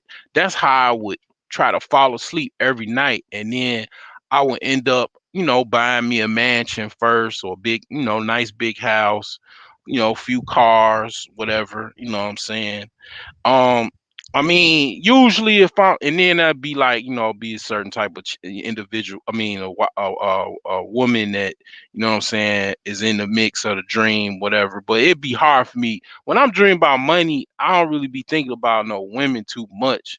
If I'm dreaming about women, I'm dreaming about women. Ain't no really too much money situation involved. I just be starting. I mean, I'm comfortable usually, you know what I'm saying, but not all the time. But when I dream about money, I'm dreaming about money primarily. I ain't really dreaming about no women, but when I dream about women, I'm dreaming about women. But that's what I used to do before I go to sleep. But I I just got real mad one night because I was going through a case. I was going through a criminal case because something stupid I did a few years ago, and I was living with my sister, and I would live in the basement, and I was just walk around. I was on house arrest. I was walking around pacing back and forth, and I basically was like, man, I want to be rich. I want to be wealthy, right? So I was like, man, what way? Like I know the ways that I tried before. The ways that I tried was I tried to just do it, other ways with people saying, like Dave Ramsey or other people, their ways of doing it, even Robert Kiyosaki, all that. I was like, I know I did that already. I mean, this is a few years ago. So I was walking around the basement late at night, and I came up with the idea. I was like, man, what if I just do it one step at a time the hardest way you could possibly do it, probably. And that's just say that start off with 1,000 and work my way up till I get $1 million, right? And then from that day on, I just start writing everything down in my head and then calculating, okay, this is okay. Once you get to this, you get 2,000 and 4,000 and 8,000, then 16,000 on up. And then I just start writing everything down the next day. And then I made an Excel spreadsheet. And then I basically started then also, all right, if I get this step, I get a reward. Each time I got to get a reward because that'll make me want to get to the next step. So from all of that, I started my book right now that I got one chapter left, which is it's the Millionaire Savings Plan. And that literally changed my life, man. I swear for God, man. That's why, man, man, I save more money than because I always had a problem saving money. And don't listen to people talking about don't save money, like actual cash or whatever, or in the bank. Do not listen to them. I Okay. promise you, all these rich people or people that got money talking about don't save actual physical cash in the bank. Do not listen to them because what they saying is truthful, but it's not. It doesn't correlate to you because see, here's the thing with that when you a person that is financially challenged or inadequate, you know, they are basically they need money now, you know. So what they saying is you should invest it in blah blah blah. No, save the actual cash, the hardcore cash. And if you want to follow my idea, I mean, I'm gonna leave a spreadsheet to my millionaire savings plan chart in my description once I close out everything. But if you want to follow my plan, you can follow it. But the thing is you want to save physical cash because you're gonna need it for the things that you trying to do in life and just period. Now, what I agree with Robert Kiyosaki, he said you should save God's money. But you can't. No, that's I don't agree with that with a person that's financially challenged and struggling to just go buy a whole bunch of platinum, gold, palladium, silver, diamond, loose diamonds and stuff like that. It's not a bad idea, but it's like that's called hard currency. It's not liquid. You know what I'm saying? And you have a hard time getting the value of it. Like right now, it's 8 o'clock. You can't go transfer no gold to get no money if you need it right now. You know, you have to wait till the morning, go to a place where you can exchange it over and hope you can get a good rate for it and all that. You got physical cash, you get that first. You become, like you said, comfortable first. Once you got no debt and you got $10,000, man, you doing better than probably 50 to 60% of the average population. Because most people have some type of debt. I mean, that's just how a lot of things are. So if you got $10,000, your net worth is $10,000. Yeah, you can start buying some gold coins, you can you know what I'm saying? My favorite cartoon when I was coming up, man, one of my favorites was DuckTales. Yeah, you can go ahead and try to start living like Scrooge McDuck. Get you some gold coins, get you some shoot, some um yeah, some silver coins, platinum coins. Yeah, go get your coins up. And then once you got a whole bunch of coins, then now you get some bars. You know what I'm saying? You get you some bars, get you some 1 ounce um silver bars, some gold, some and if you get bored with that, go and get you some platinum. Actually, right now, things are so crazy. Um Platinum is more rare than gold, but yet platinum's price is less than gold as far as our last check. I believe so. But yeah, you want to get platinum wise that cheap if you got it like that, and then after you get some bars or whatever, some little well actually, yeah, some bars, you get them big old, you get some bricks. Yeah, you dropped off again. Hold on, let me put you back up. So Yeah, after you so you got if you got a net positive of $10,000, you continue save cash too, but then you start off with coins, bars, and bricks. You know what a brick is? Not hello. I mean, you still on? Yeah, I'm right here. Yeah. You know what a brick is? A brick of gold. I heard of it. That's like a block, right? Yeah. So like I'm gonna try to see. Let me try to see if I can pull that up. So a brick of gold is very expensive. Very expensive, right? So hold on, let me see if I can hold on, let me see if I can pull that up. So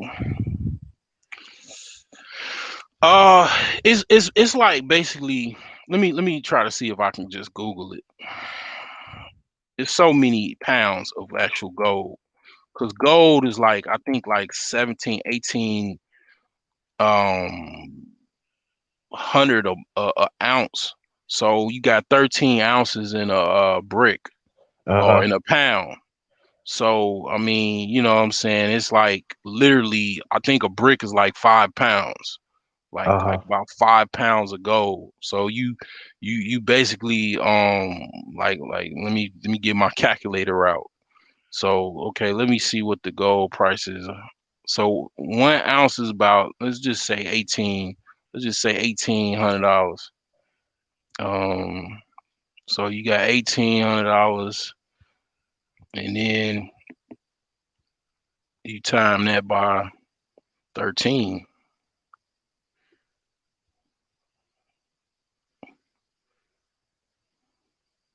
and that's like $23,000 a brick. So then you times that by 5. I mean, actually, that's just a 1 pound brick. So you talking about like $117,000 for like a 5 bricks of I mean a 1 brick of gold. For a 5 pound brick of gold is about $117,000. Now this type of stuff, man, this is where you got this is this is where this is where you gotta be able, this is the category where you gotta be, man, not only in the shadows, but you gotta be quiet.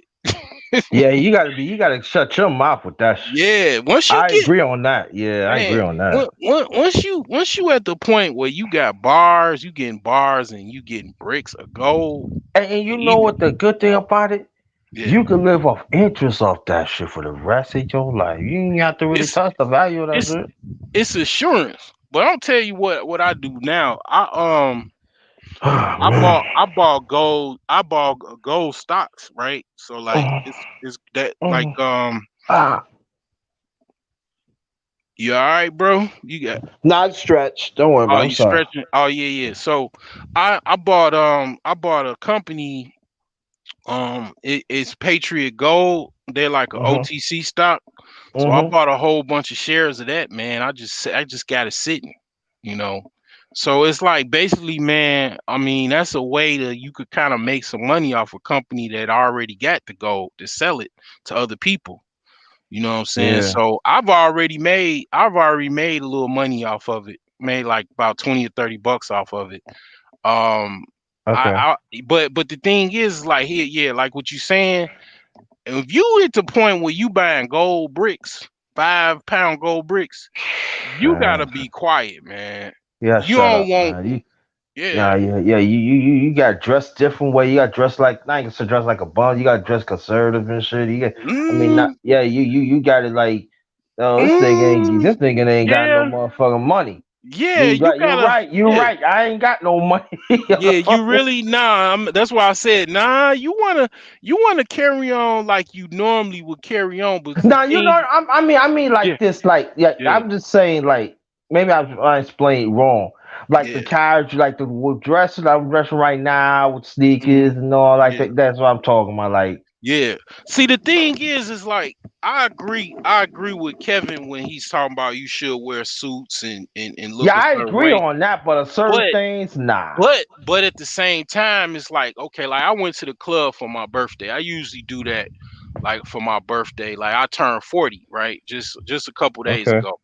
So I went to the club and I was peeping and I was already thinking to myself, I was like, man, this dude, this dude, this older dude, he about in his 50s.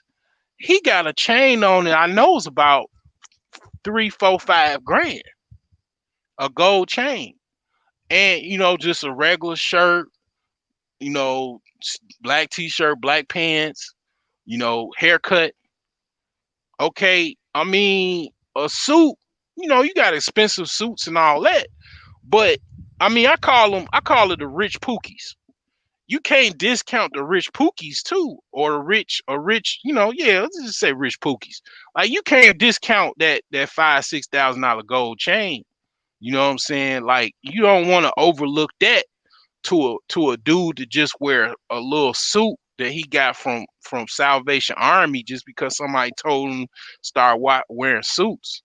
You know what I'm saying? It's like you gotta look at the whole thing. Like I'm be honest with you. I don't want nobody coming up on me, but I bought me a chain, man. I got that stimulus for having to being a contractor. I had your dream, but it was like a little minimized. So I applied for the stimulus for being a contractor, and I looked at my account one day, and it's an account that I got because like another thing you want to do is you want to have about 3, 4, 5 bank accounts, and then you want to have you about 2 or 3 savings accounts. Cause you want to, that's the way, when the accountants say, or not so much accountant, but a stockbroker say diversify your portfolio. Yeah. That's what you want to do. You want to have money. You want to have money in one account, another account, and them all, being, you want to shell money into them, man. But the thing is like, right, I is account that I don't use that much. And I check on it, but I just so happened to check on it and I saw it was $1,200 in there. And I was like, wait, no, it was actually 1,000 in there. Right. So I'm like, I'm checking it or whatever. I'm like, what? Oh, I got my shit that quick. Yeah, I mean, I applied and I got my stimulus because I already got my stimulus for a regular job or whatever. But then I got a stimulus for having a small business because I work on W-9, so I'm a contractor. So I got another 1,000. So I was like, you know what, man? I was in a mall. I was in a mall, and I was like, I always wanted me a nice little chunky little gold chain. So I was like, man, how much, man? He was like 1,000. I was like, man, nah, man, can you, man? He was like, he's like, he could do $800. So I was like, all right, run that. And I don't know, man. My sister had just passed away, and I was like 2 tears, man. When somebody died, I don't know if it's just I know it ain't just me, but when somebody died, man, you be thinking about their life, and then you be thinking of how like life, man, really, man, you don't know when you gonna go, man. You might as well Yeah. enjoy it. You might as well enjoy it if you can. So it's like, man, I was like, you know what, man, let me get that, man. So I got it, and and I'm like, man, I made a good decision, I think, because it's like, man, I was thinking like, the way I look at it is like, man, I'm doing what the Treasury should already be doing, but they had stopped doing. They used to back their money with gold, but to me, I think they still do because they have a whole bunch of reserves with gold in it. But I mean, I just bought that chain, but it's funny because it be guys that got it's always somebody that got a bigger, thicker chain than what you got. You know what I'm saying? Because I mean, at the end of the day, man, like, yeah, that whole suit and tie and Brook Brothers suit type stuff, yeah, it's cool. It's cool. You should definitely have your suits up. But at the same time, okay, if a dude got a $4,000 chain, he got some Michael Jordans that cost $200, or he got some Yeezys that's 3, 4, 500 dollars, and a gold watch on. I mean, Oh, that's yeah. worth probably 1,000 or more. Can't discount that either, though. Can't discount that.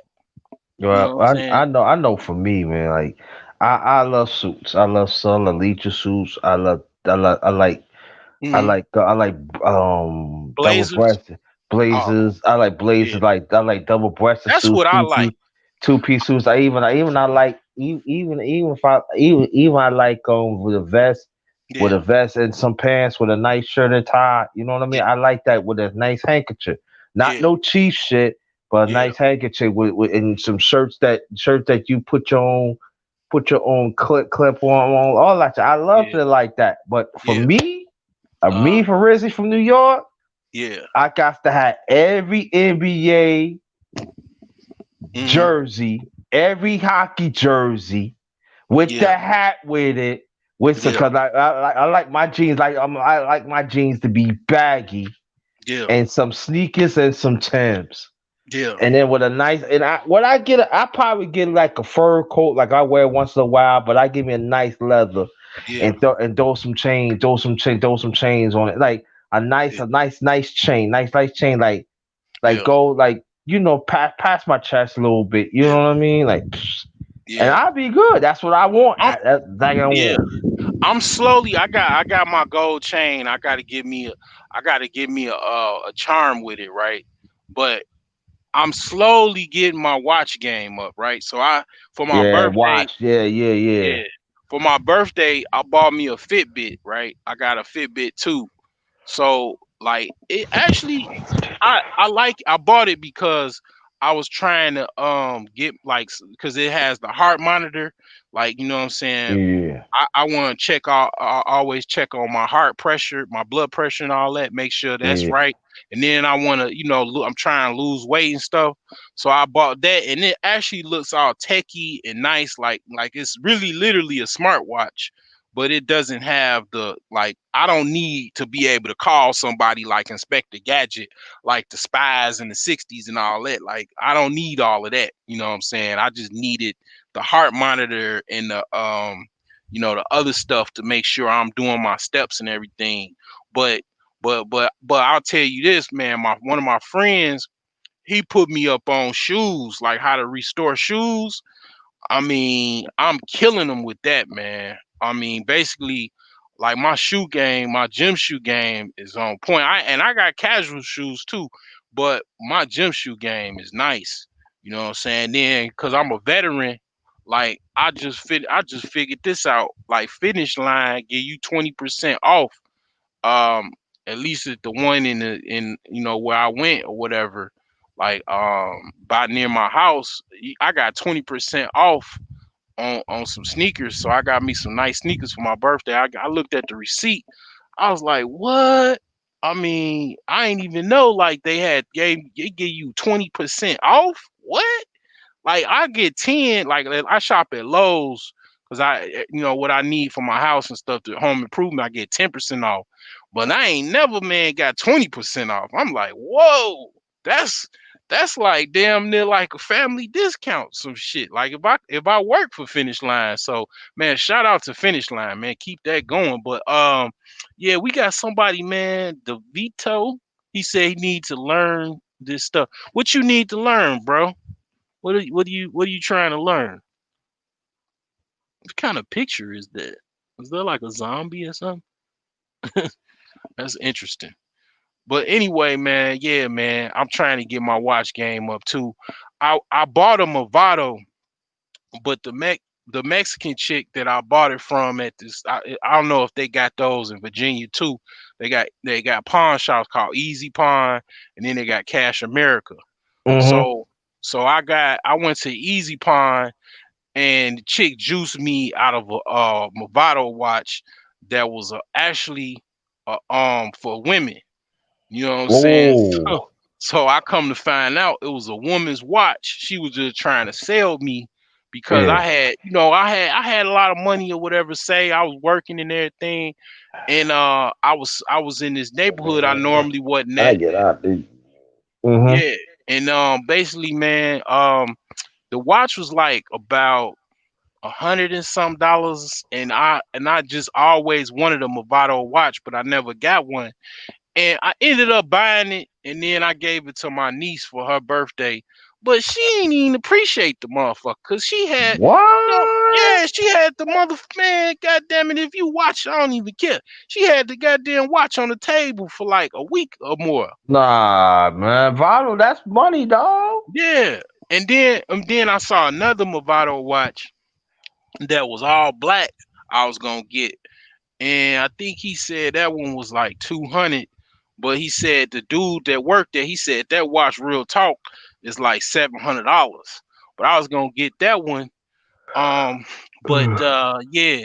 Oh, he said gold and silver and cryptos the same. Oh yeah, yeah, for sure. I mean, this gonna be a fire freaking playback, man. Cause I just gave man, like for real though, like I ain't, you know what I'm saying? I ain't gonna say like cause you got people on YouTube that their premise is that because you are broke or you are financially inadequate, you don't have nothing of value to bring to And yeah, and YouTube. that's what they preach. I'm telling you, Yeah. if you I know you hear it too. If you hear like some Mm, of some channels, that's what they put. That's what they see. Like you see certain man, certain woman, look what I got.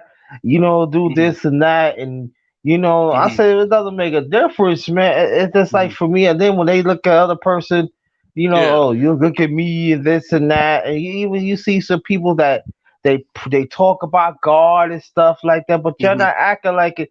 That's what I'm Yeah. saying. Like if Yeah. I say, yo, I'm saying it can happen to anybody. I know Mhm, if I was in that position, I wouldn't act like that, man. I would know Virginia. mhm, I mhm. would have been ghost. Fuck that, And it and, Virginia. and it and it's like I hear that talk. I've heard a couple people say that, and it's like, you know what? I mean, that's that whole classism, or Yeah. even serfdom. You're a peasant and you got nothing to say. I'm hard on myself, right? So that's the type of person I am. I've did that to Mm-hmm. myself a long time ago, because if you ain't hard on yourself, guess who ain't gonna be hard on yourself? Nobody. So I Yeah. push myself. I'm very hard on myself. So I'm really, I mean, according to how most people believe of people being broke, I ain't broke like that. But I look at myself being broke because I agree with the theory of net worth, which is assets over liabilities. I'm broke because my liabilities are more than what my assets are. So it's like, I mean, collectively, as far as income, I am definitely not broke. I mean, but at the same time, um, you know what I'm saying? I don't give myself that credit. That's all. But as far as like money wise, I mean, I do okay. But the thing is that, because that my title or my name or my channel, they look at it like, well, I'm just goddamn it, you know, going asking for dollars everywhere I go, with a cup, and I'm panhandling. I'm walking around with, a government cell phone, living in my car. I mean, hey, it's people that actually living that life, man. It's rough out here, but I mean, it's not like that for me. But the thing is that I've had moments where it wasn't I might have not been too far off from that. But the thing is like I've done so much of my life. I mean, as being 40, I've done more than most people doing in 2 or 3 lifetimes. I had so many jobs. I joined the military. I mean, for somebody to say that, that's absolute malarkey. I mean, because the thing is that, well, then why did you go to school? Because last time I checked, most professors are not rich. Not rich at all. Nope. Most teachers are not rich. So, I mean, Nope. are you gonna are you gonna throw your whole education out the window? I mean, your parents, I mean, they taught they definitely weren't rich, because if your parents were rich, 9 times out of 10, or not so much, let's just say more times than not, if your parents are rich, then you're rich. Your parents weren't rich, so are you gonna throw everything they said out the window? So it's just all this like, talk or whatever. And at the end of the day, I'm not no peasant. I mean, I'm more of a craftsman and really a knight. I mean, because I went and served this country. I went through boot camp.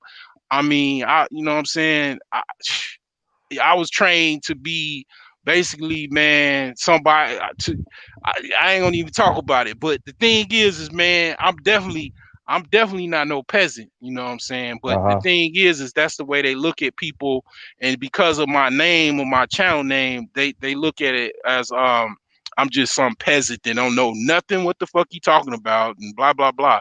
But it's just all of this type of rhetoric, but that's why I just, I just came to my channel and I was like, you know what, I'm gonna talk about the things that I know, which is quite vast, and I'm gonna just work from there. And this work, it's been, man, I only been doing it for a week, and I see it's working.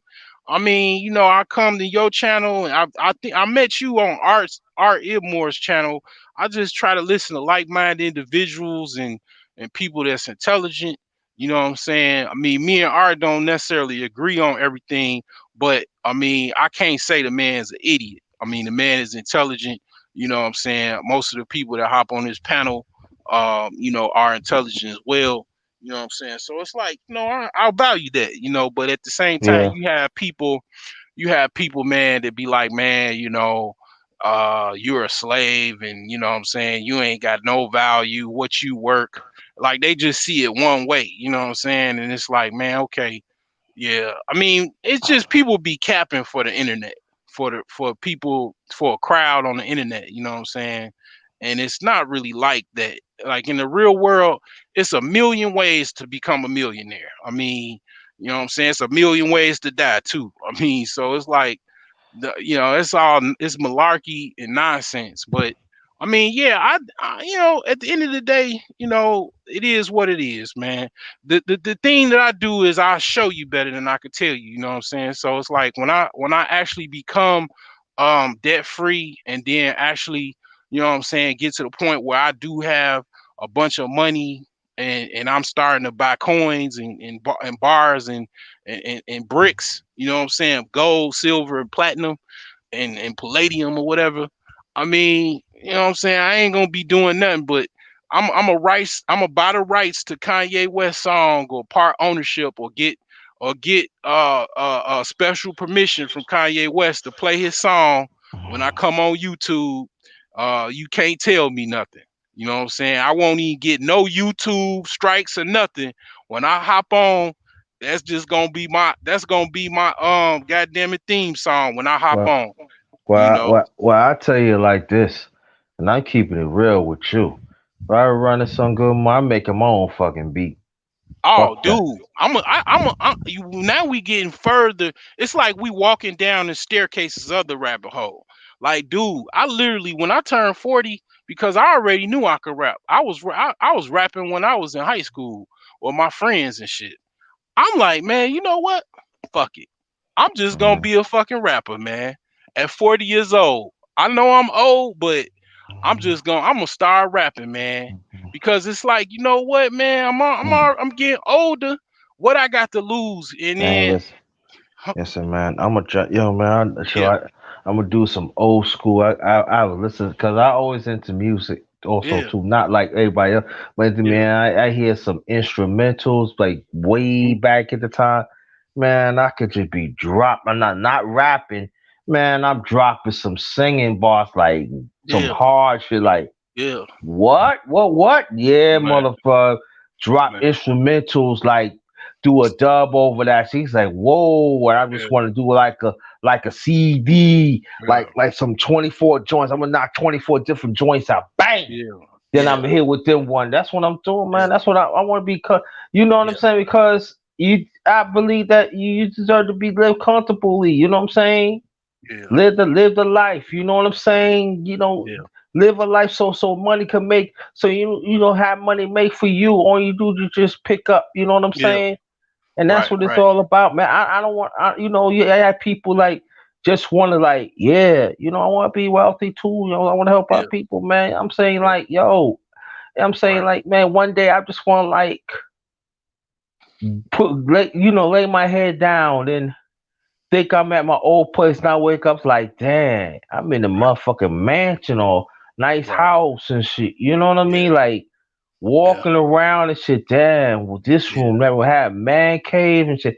Had my Yeah. own office and shit. And I'm just Yeah. looking, go to the computer, Yeah. go on the computer and shit. Just looking, just like check out the businesses, and I'm just making fucking just Yeah. see money just people. I'm like, Yeah. God, you know what I I'm saying? yeah. I literally, man. The second day of my birthday, after my birthday, I just started a SoundCloud account. My next step is I'm starting a SoundCloud Pro account. Mm. And I'm about to. I already know us guys I went to high school with that make beats and stuff, and then I'm gonna learn how to make beats because guess what? I went to school for programming, so I know how to use Windows software faster than most people because I know the file structure of most Windows programs. You know what I'm saying? So I could learn. I used to actually sell software too, like Mhm. so I know how to make I like didn't lie Fruity after that day.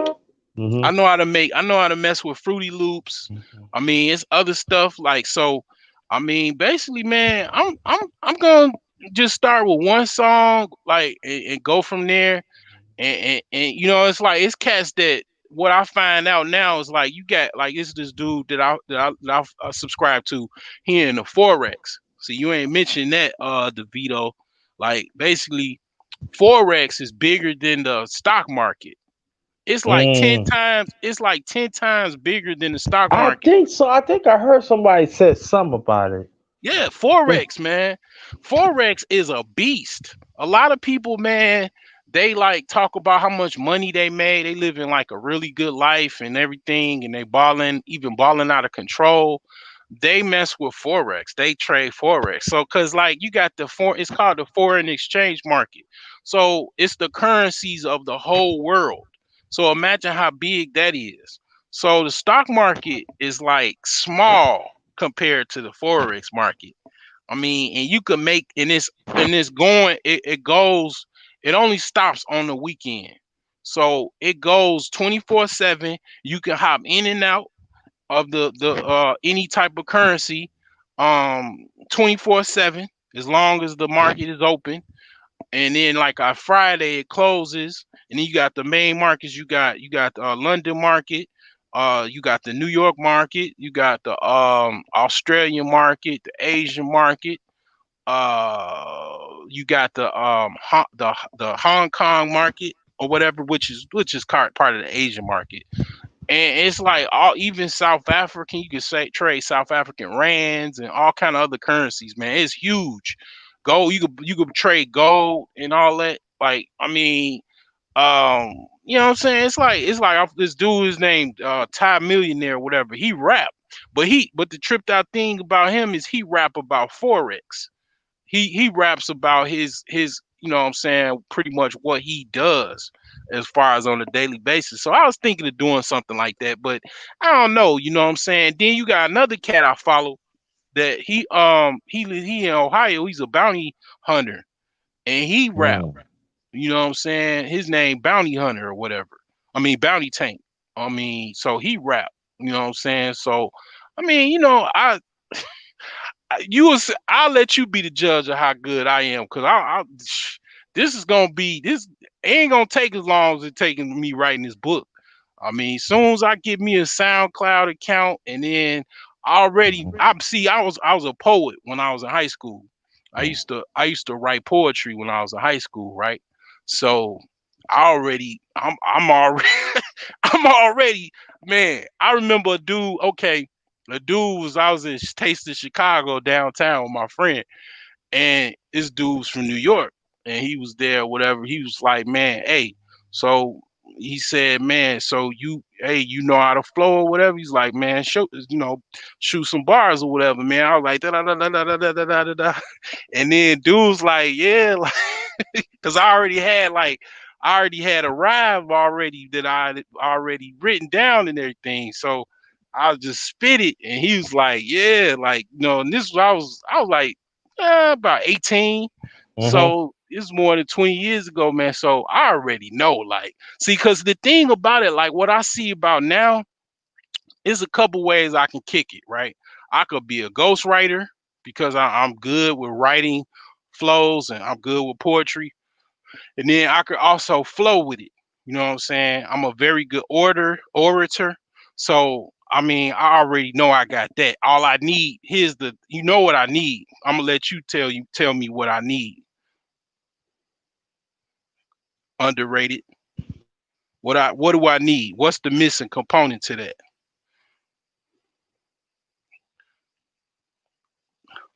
Underrated? Oh, you busy. No, I I'm tell right you. here. Oh, No. I'm asking you a question. What am I missing in that formula? No, you was breaking up. Ask that again, please. Oh, I said what is I already got the flow I'm pretty confident in. I already could write the rhymes. What am I missing? Yeah, it could be many things. You just need somebody that's gonna promote you. You No, know, That's good, but nah, it's something before that. I'm missing a beat. I just need the beat. I need a oh, good, the beat, yeah. yeah, I need a beat. You know what I'm saying? So like, if I could figure out how to make beats, which I think I already know how to do, cause I'm pretty good. I think all I gotta do is learn how to do it, and then I'm like, That's what I'm saying. I yeah, be having beats I be having beats in my head, yo, like old mm-hmm, school mixed with the new. Like, mm-hmm. I don't like the people that And pretty that much that I already know how to make beats, cause I did it. see, I don't like beats Yeah, with drums and organs. I like horns. yeah, I like strings. yeah, I like I like I like I like I like I like the vibes. I like yeah, that. I love that shit, man. I yeah. could make a hot man. I took the Wu Tang one of they beats, and I put some African drums with it, with because I had another channel, and my channel used to start off with a thunder strike, and then it would start off with some African drums. So I took that and mixed it with some Wu Tang. That shit was cold. You know what I'm saying? Man, you So sell your beats too, yo. Cause my like I'm part, well, I don't like to say like I'm part African. I look at us as all that, but at the same time, my father is directly from Africa. So What part? you know what I'm saying, Ghana. Yeah. So yeah, Okay. man, I had that beat there. I did that real easy, man. So I know already, I'm gonna be all right, man. Y'all gonna see. I'm gonna blast it on I'm gonna put it out there, you know what I'm saying? So but I just gotta make sure I know exactly how to make some really good beats with, and then the rest is just, man, just putting some other stuff on. I mean, but I ain't gonna be like, it ain't going. I don't know. I mean, I ain't trying. That ain't all I got. Cause see, a lot of these cats, man, it's cool. They be like starving artists. They just do rap. They just rap or write. But then they don't work a job or nothing. They banking on them being a rapper or hit rapper, but you know what I'm saying, they ain't taking care of their bills. They ain't taking care of their Mhm. responsibilities. Like this, if I'm doing this is just a hobby, like for me, because it just be something else that I already do. I already got, I already work. I take care of my stuff or whatever. So it's just gonna be something that I just add to just for fun or whatever. Yeah, Just cause, yeah. yeah, I know what you mean because that's what I would like to have. Like one day, like in yeah, my own house, have me an office, and then another room, just a studio, just yeah, making beats. Like, yo, that's a hot beat. How much you part of that beat, man? Let me yeah. see. I check. I said, like for one to like if Mm, DMS, that's a hot beat, man. That's 5 million, dog. Come yeah, on, dog. Yo, man. yeah. Yeah, yo. And You then know, yeah, that's how cats really get on. Like they just pay cats to get on their track. Like all these rappers and everything like Future and Timbaland and all these rappers, they got a price as far as what they charge. I mean, they ain't, certain people like, Jay-Z or big time guys, they ain't gonna get on your track just because you offering them some money. But most cats got a price or whatever as far as what they cost to be. It's called like the feature price. Yeah. So if you got a million, if you got a whole bunch of drug money and you basically you want to get on or whatever, you just charge whoever charge. If they charge high rapper charge $100,000 for a track, you just pay him and get on your single, and then what I'm saying, probably blow up, and then that's it. That's what a lot of these cats do. I mean, but I don't really, I ain't got nothing against that, but at the same time, I wouldn't go that route anyway, nah, man, because yeah, I ain't. I run the business, man. And I can't nobody. I work hard. No. Yeah. I can't get no. I mean, back in the days, you motherfuckers can get away from, but right now, nah, dog. Yeah, right. Couldn't chance that. No. Yeah, but they be doing it, man. I mean, they still do it. Yeah, they do it.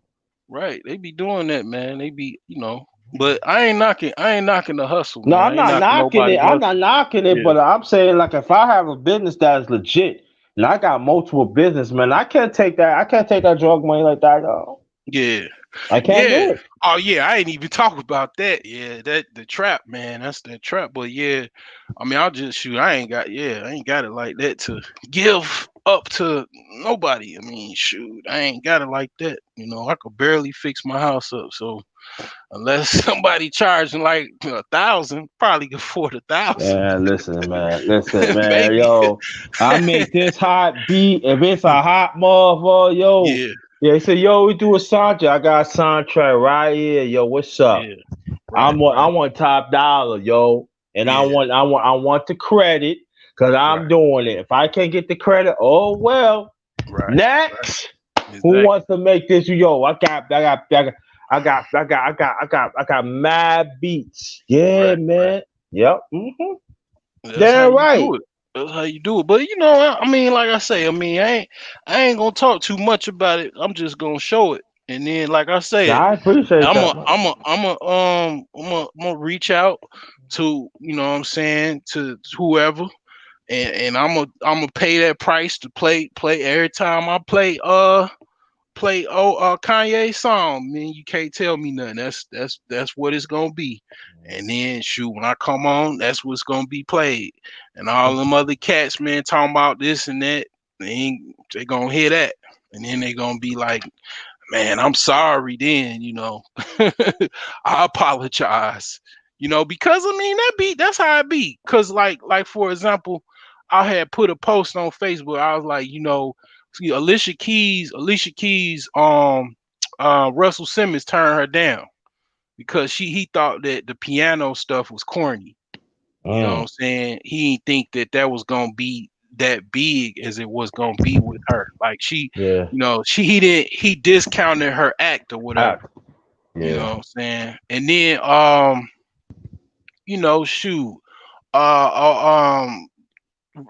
not the dude that was before Brett Favre. After Brett Favre. Aaron Rodgers. Aaron Rodgers was damn near the second or third pick in the NFL draft. He was damn near the last pick of the NFL draft, right? So like the last round, damn near probably the last 2 or 3 picks until it was all over as far as the draft. I mean, look at him, like he kills the Bears. Like I've been a Bears fan since I was a little boy. I hate when that nigga playing. I want them to put him out the game. The Bears could have had him, man. They passed him up. Exactly. Like, damn. This is what I'm talking about. Like, this is what I mean by this whole like discounting people because you think they're a certain way. I mean, ain't nobody God. You don't know what somebody gonna be or what somebody's capable of. You shouldn't discount nobody. But That's see, why I named yeah, myself the underrated man, cause right, I know they sleep, but yeah, I'm a jack of all trades, man. I know right, I right. am. What you working with, man? What you know how to do? You know how to fix up houses and stuff too, or Nah, no? I'm not doing none of that. Oh, okay. But I mean, and then you got John Starks, right? So John Starks, he played for the New York Knicks, right? Yep. Mm-hmm. So man, this cat, he was he was working at a grocery store. Um Mm-hmm. somebody came on and said Russell didn't sign Nas because he said he sounded like Cool G Rap. Yeah, Russell passed on a lot of cats, man. Yeah, I heard he passed a lot, man. Yeah, And yo, go more John Stocks, man. He yeah, packing bags and he played yeah, this junior college, and yeah. that's how he got looked at. He That's how he got getting looked yeah at. he was working at a grocery store, bagging groceries.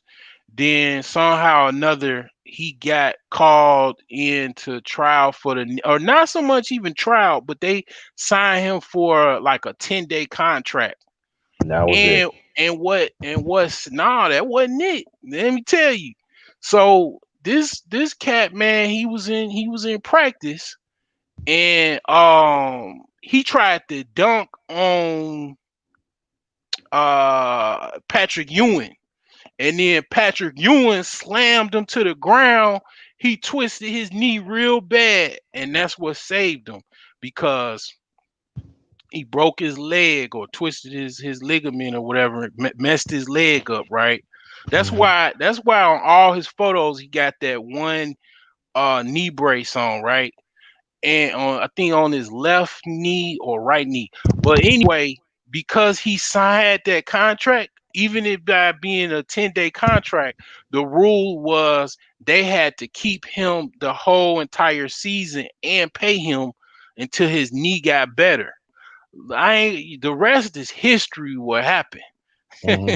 Wow. Because John Starks was an absolute beast.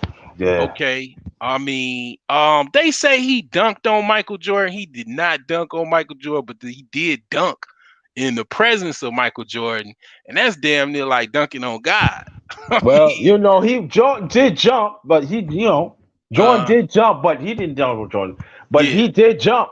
yeah, He was in the vicinity. We got to yeah, say that he yeah, was. But right, he dunked on horse. I said, dang, he dunked on two people. But yeah, Jordan did jump, but it was too late. Jordan yeah, got caught. yeah. He didn't sign. Dang, he ain't signed Nas. Ah, hell no. Russell must have been on some man, but he said it. He said it because he was he got involved in these chicks, man, that said that that he raped them. You know what I'm Yeah. saying? And he's saying, like, and that was a long time ago. I was doing a lot of stupid shit. And I was high on drugs and stuff like this. We was all young, having fun. I mean, he must have been on some strong stuff to not, man, sign Nas, man. Shoot, man. Oh, hell no. He Mm-hmm. must have been on some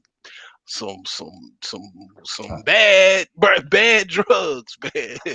I mean, it probably, you know what it was when I think about it. I'm thinking like it was so much talent. It was so many people rapping. Rapping was like this, is like the heyday of rap, like Mm-hmm. the early '90s, Mm-hmm. whatnot. It's so many people he was listening to on a daily basis. So many people harassing him, trying to get on. He just probably was inundated with people. But still, man, he dropped the ball big time on that one. I didn't even know that. I didn't even know that, man. Appreciate it. M Wyndham. I mean, like, yeah, that pretty much, man. That's crazy. Yeah, Cause man. I yeah, was like, Nas yeah. is like one of my favorite rappers, man. Man, I Mm-hmm. I found out about Nas when I was in high school. I was a sophomore in high school. I used to steal my mama van, and I go pick up my friends, Mm. and I was just I ain't had no license or nothing. I used to Damn. just steal. Man, me and my sisters used to steal my mama van, boy. She was like, man, God bless her heart, man. We just steal the keys, man. And then I was like 15. I used, took the keys, man. I drive my mama van or whatever. So like, anyway, my sister had a sister. My older sister had a CD collection, and she had Foxy Brown, she had Master P, she had Jay-Z, Reasonable Doubt, she had and Nas, she had Nas um his second album. But anyway, I forgot his second album, but she had that, and I think it was written. So I put that into the tape deck. I mean the CD deck in my mama's van, and I started rocking that, and I was like, man, I was hooked from then on, man. I was like, whoa. So, man, after that, it was it, and then I was listening, and then I stole Jay-Z from her, listening to Reasonable Doubt. But I don't really like Reasonable Doubt. I like his second, album. I like Jay-Z's second album.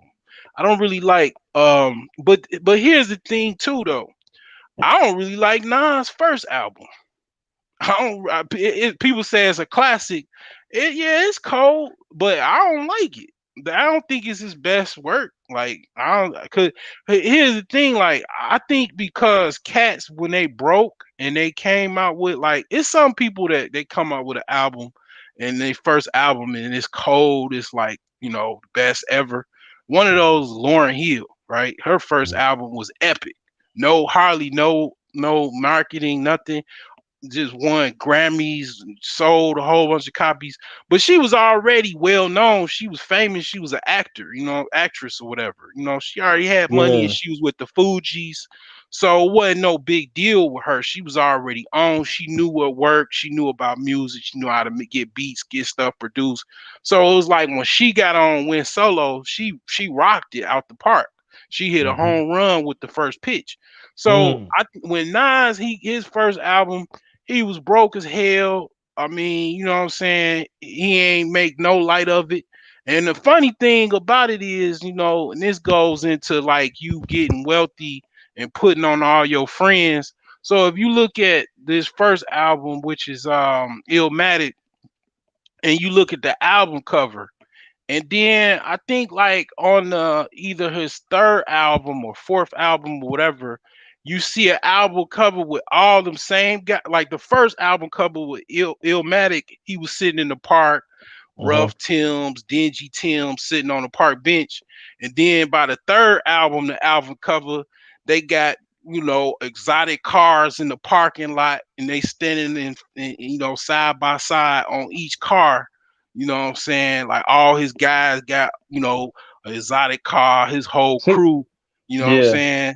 So you see the evolution of it and everything. Yeah. But, yeah.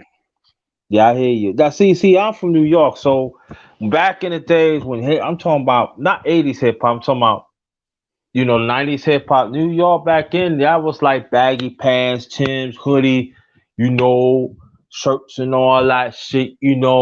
People ain't rock Kangol and all like that. But box hats. Back in the times. You rock. You rock like the hockey jerseys and all that. You know what I'm saying? Now I'm not giving up my age, y'all. But I was in the 90s. I was in my 20s. So you know what I'm saying? To me, that was that was the best time. Well, I ain't gonna say that was it was hard. I'm talking musically. That was the best time because you had different varieties of hip hop. You know what I'm saying? And everybody, you gotta have your own originality. You wouldn't have that. You getting cooked. You know what I'm saying? And so for me, man, I be telling people like I tell hip hop was like really born like 74. Like back in the Bronx, New York. I was 7.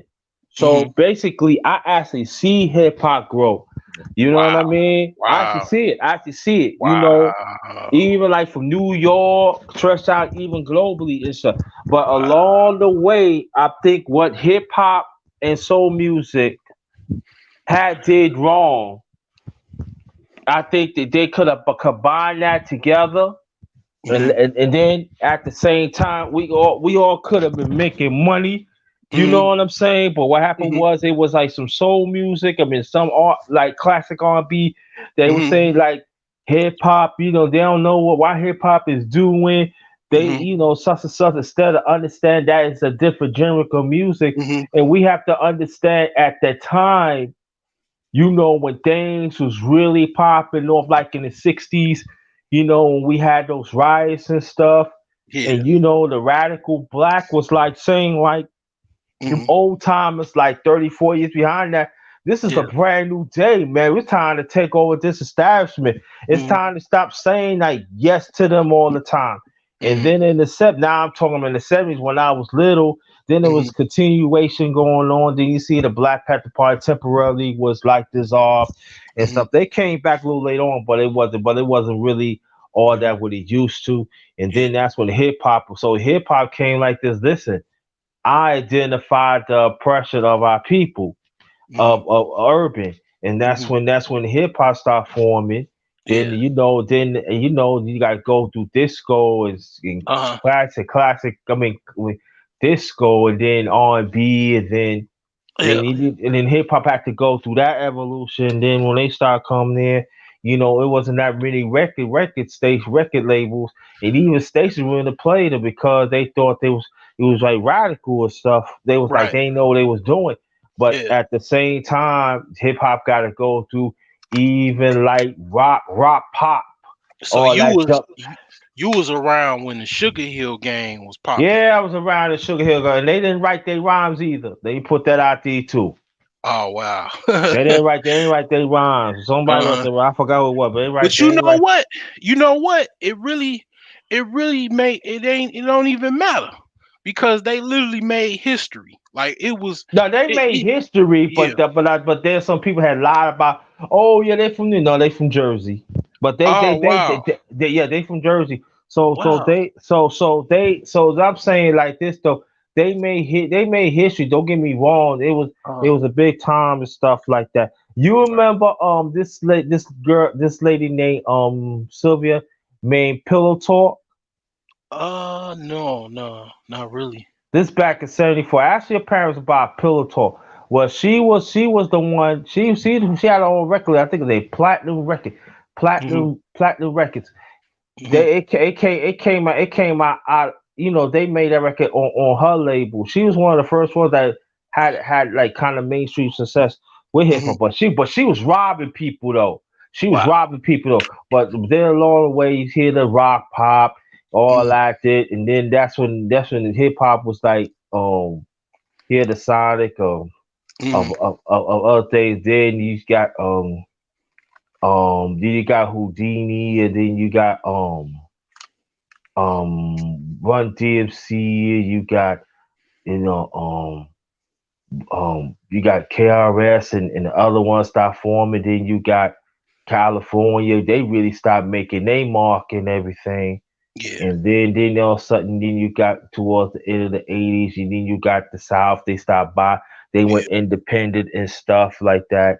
Yeah. And then after that, then that's when the '80s was formed. '80s had pretty good music. Don't get me wrong. It's just that Mhm. they didn't get that much play and Mhm. stuff. But then when the '90s came up, that's Mhm. when everything started coming to form. And then you got some '80. Then you got some 80 acts, they make some noise about. Now, I'm going to tell you one group that people don't get credit to is Nice and Smooth. Mhm. They mostly make their own beats, and then I know people say sound corn. Nah, they was like kind of hey time, yo. They did Mhm. this song up this Sanford and Son beat. Mhm. Oh my god, that is sick, yo. Y'all gotta Mhm. hear that. Like I'm saying, Mhm. but I seen it and everything. So I see the girls group. I mean, Mhm. then also I can't forget about Roxanne Shante. You know Mhm. what I mean? So I know about all that. I was born in '80, so I used to watch You on TV raps. My parents yeah, it was times they had cable, and when I mean it was times they had cable, I mean you enjoy it for maybe about 6 months, and then it'd be like a bad financial stretch, and it was out. But it was a time like I was, I had the TV with you had to turn the knob or whatever. Yeah, And VSS and all that there, man. And you yeah, got to watch late at night. You right. got it. Sometimes you got to turn it like channel Yeah, 40 or something, man. Yeah. right. People don't understand those times. Yo, those are times that you look Yeah, forward to. Like, 12 or 1 o'clock, especially on Saturday morning. That's all yeah. that's because they used to put hip hop at those times. Even like the record label, record stations. That's how Hmm. you can hear hip hop like late at night because because they was not all that mainstream yet and everything. Yo, those was the times that people take for granted for that. So I was Oh around yeah, then. I was around that, man. You know what I right. mean? Like, why Yeah, you got why you I used to listen to all of them. Cool G rap. I remember headed for self destruction, man. That was like it was like, man, they was telling people watch out, you know what I'm saying? I mean, Yeah, it was yeah, some message stuff. That's what people don't understand. It was some message stuff, and the boom box EMPD. Oh my god, that's one of my favorites rap duos ever. Oh my god. yeah, yep, Oh my god, yeah, yep, yeah. So those times, man, I'm talking about personally. It yeah, helped me. It got me through a lot of it, man. I mean, a yeah, lot of shit. Even like girl, Honeys mm, was not feeling the underrated one. I was yeah. playing ball. You know what I'm I like I saying? like I like LL Cool J, man. I used to sing LL Cool or rap LL Cool J in the talent show when I was like in first grade. I had some Mm. cowboy boots that my mama put on, and I did Ah, I did I'm bad. No rapper can rap quite like I can. I take a muscle yeah. bound man and put his face in the sand. I mean, I was rocking it out. So yeah, Yeah. man, I'm very musically inclined, man. At an early age, like I could be a very good A&R or yeah, like a good A&R or whatever, or even a producer. Even my Yeah. cousins, they was like, yeah, you could be a good producer or whatever.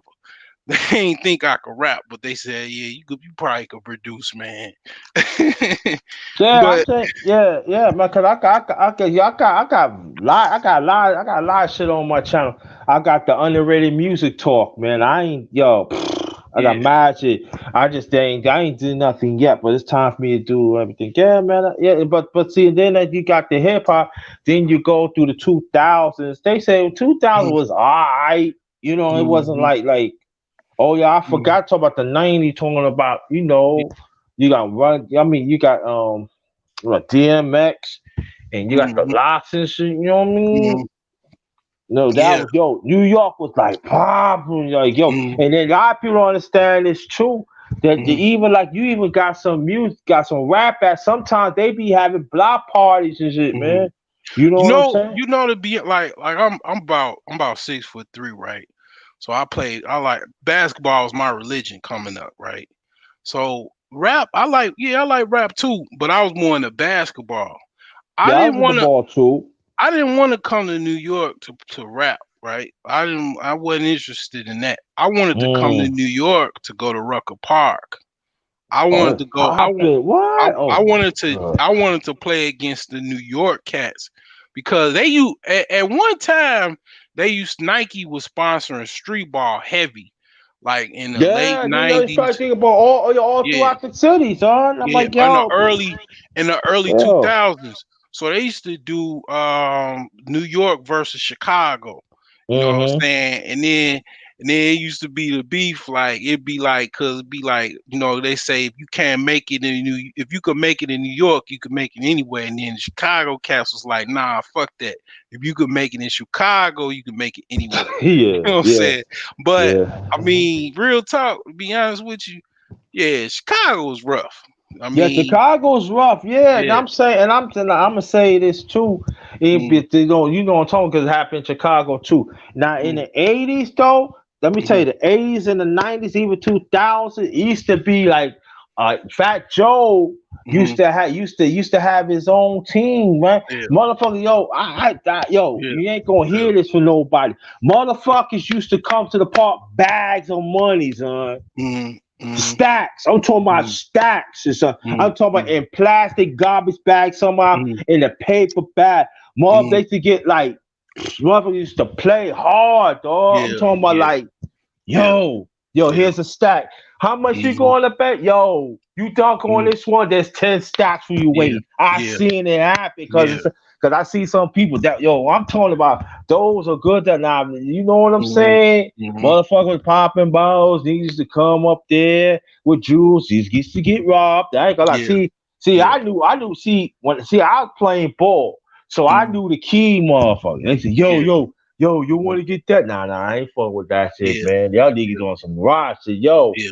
that's what I'm saying. But see, Right. though, that's how it was back then. Hip Yeah. Naps, like Bell Bit Devore, Bibbs, he used to have his own team. They used to have stacks of money, yo. I'd be like, God, one time they had like, sometimes you see like Gucci suitcases of shit, Yeah, yo. yeah. Word.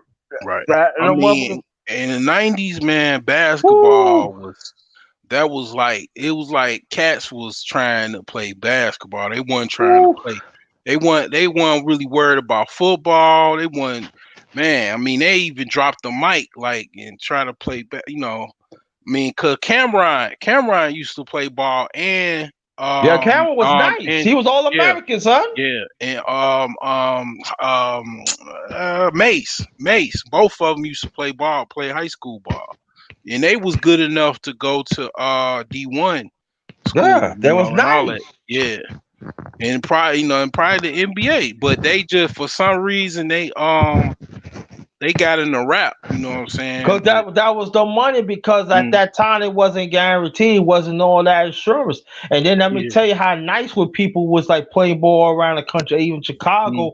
Yo, mm, playground was like in another. I ain't say. Let me tell you, yeah, motherfuckers didn't understand. I say, yo, like Dr. J, Connie Hawkins, them niggas was nice. mm, When they was nice, don't get me wrong. We ain't get that because I wasn't around that time. But I just heard. mm, But yo, motherfuckers was nice.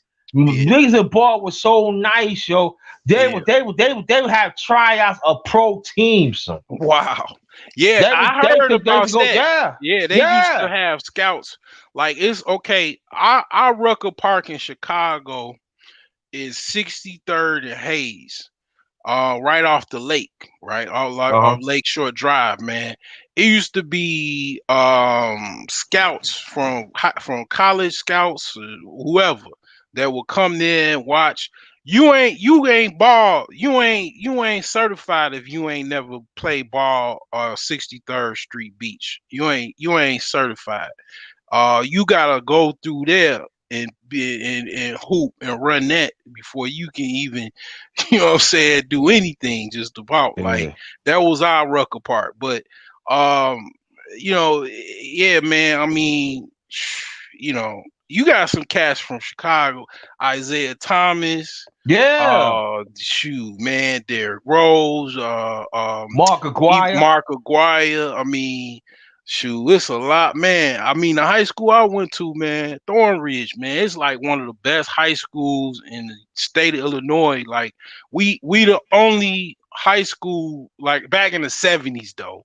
So we had Quinn Buckner Yeah. and whatnot, and he played for the Milwaukee Bucks or whatnot. And I think he went to Indiana. He I think played with in Isaiah. college, yeah, he went to the Hoosiers, He played. right? He played with Isaiah Thomas, I think.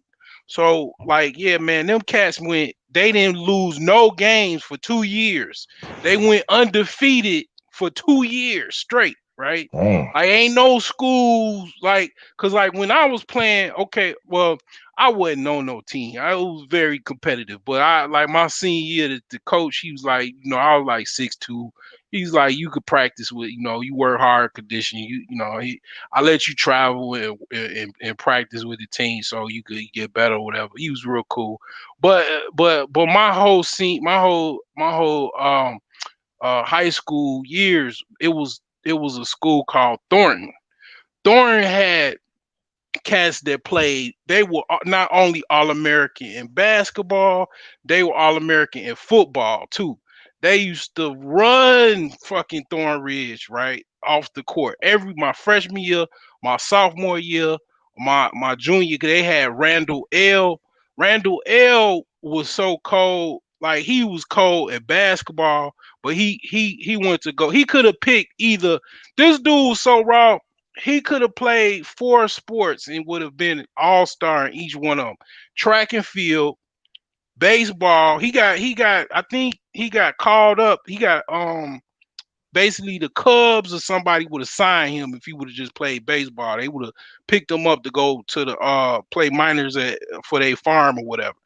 But he could have went to go play basketball at any D1 school just about, but he chose to play football. So he played. He was a quarterback at Indiana, and he in the history books of Indiana or whatever. But man, they had him. They had a dude by the name of Napoleon Harris. This dude, another like football dude. Like he was like a linebacker, like just crazy talent, man. All American in that. He went to go play NFL though. He went to go play for I think like the Raiders. Then you had dude by the name of Ty Streets. He played football and basketball. Like I think he played for. I think he went to University of Michigan or something like that. Dude went, all pro. So these are the cat. It was like our high school team was playing the Monstars from that Michael Jordan movie. Like this is what they had to go against. And then by the time I was a junior, they still had Melvin Eli, which I didn't even mention. That Yeah, I he remember went Eli. out of high school, I believe. Nah, did he go to high school? He went to college first. I think he went to college 1 or 2 years. Then he went to the pros in the NBA. He was like 7 feet and could just dunk off the dribble. He went against he went against Kevin Garnett in the state championship, and I think Garnett and them beat him. What about Tyler? Who was Tyler? I forgot his name. He was from Chicago. He came out of high school. Are you talking about Eddie Curry? No. He was tall, light skinned guy. He came out of college. Oh, Tyson Chandler? Yeah. Tyson Chandler was in California. He's in Cali. California. Oh, okay. But here's the thing I ain't know about Kevin Garnett, because I was watching I was watching a documentary with Stephon Marbury. Kevin Garnett was from New York or whatever. He used to kick it with Marbury and all of them. He ain't from New York. He used to kick it out there with him though.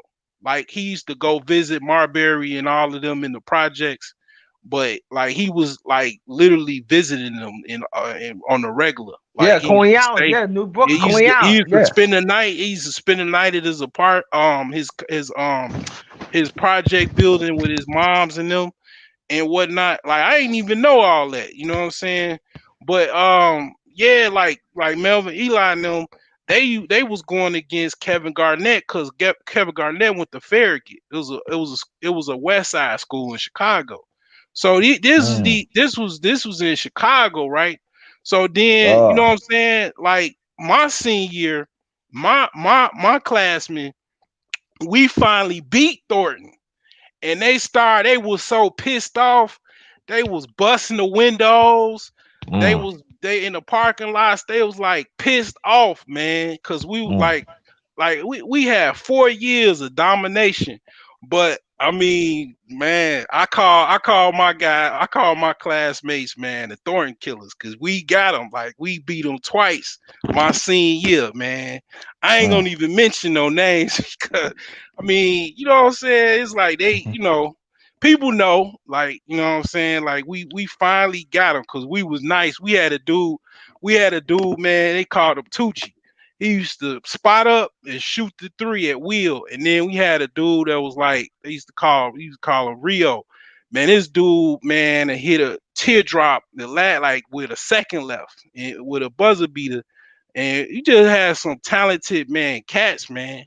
And I was shit, even to be a water boy, like the water boys for my high school years.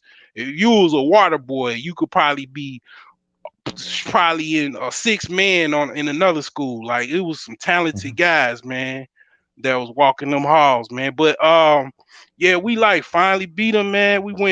We only got beat that year. I think we got beat by like some other suburban school, but the next year, the juniors, them cats, the juniors that were seniors the following year, they got all the way down to damn near before getting to state.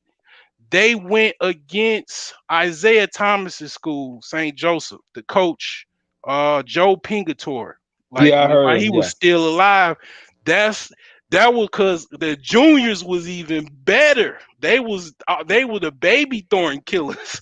So then when the time they senior year came, they was knocking on the state's door. Like, but they had went up against St. Joe, and you know what I'm saying. They couldn't get them, and you know what I'm saying? I remember going because it was like they had to go play in something like town. This place, man, you want to talk about real estate. It's like the best place damn near in the whole state of Illinois is called Hinsdale. They got castles and mansions and shit, and the whole town is like you ain't no the cheapest house is by like $300,000-$400,000. You know what I'm saying? Like I went there to go watch the game because I was like about my second year in college or whatever, and like basically I went, no, it was my first year. So I was about 18 and we went to go watch them play because it was like a tournament or whatever. It was a playoff. So they had went up against St. Joseph and it was close, but they won. And then they end up winning the state championship that year. You know what I'm saying? Why? And then yeah, Joe Pingatore, man. So yeah, man, it's man, basketball, boy. Man, I can't wait to get back out there, man, because I can't really hardly play because everything with this pandemic is still popping off. So man, that's like the best way I get in shape, man. That's how I keep in shape, man. And I'm like, Yo, man, so what's up with R. Kelly, man? R. Kelly can play? I heard R. Kelly can play. oh yeah. So here it's only like a 2-degree separation from me, R. Kelly, right? Because all right, so I've been cause R. Kelly. This is about to get a little explicit, man. You know, so basically R. Kelly, man. It's no secret, man. Dude's a freak, man. Okay, so he used to have parties at his mansion, right? He used to have mansion parties, right? So, you know what goes down at the mansion party, right? With all these chicks, man. So I got invited to one of them joints, man. But it was a dude I used to work with that he was a janitor at a high school I used to work at. And he said, man, I called you, man, but you ain't answer or nothing like that. And the next day he told me, he's like, man, I was at R. Kelly mansion. You know what I'm saying? I was like, what? I was like, what? So I mean, man, I mean what you are you talking about, like what's going on with, or oh, you said can he hoop? Man, R. Kelly was cold, man, but he was tall. I seen R. Kelly at the mall, man. That was my first time ever seeing him. Man, that dude like about 6'7". He about 6'7". Yeah, about 6'7", man. I mean, you that tall, man. Shoot, all you gotta So do I'm is be saying he able to. can hoop. I'm saying I heard he Oh, can yeah, hoop. yeah. He was good. He played on the CBA team. He was one of them dudes that was trying to make it to the NBA. He was like trying to be like Master P. Like he was actually trying to get to the NBA. Yeah, he was good. He played CBA. Oh, okay. But some team, I think like the Rockford something. Yeah, he was pretty good. He used to play at where they do tryouts for the NBA when they come to Chicago. It's called Moody Bible Institute. So he used to play there. Like like my guy, one of my guys. He played with Lance Williams. I think the dude that went he played for same school that Derrick Rose came out of, Simeon.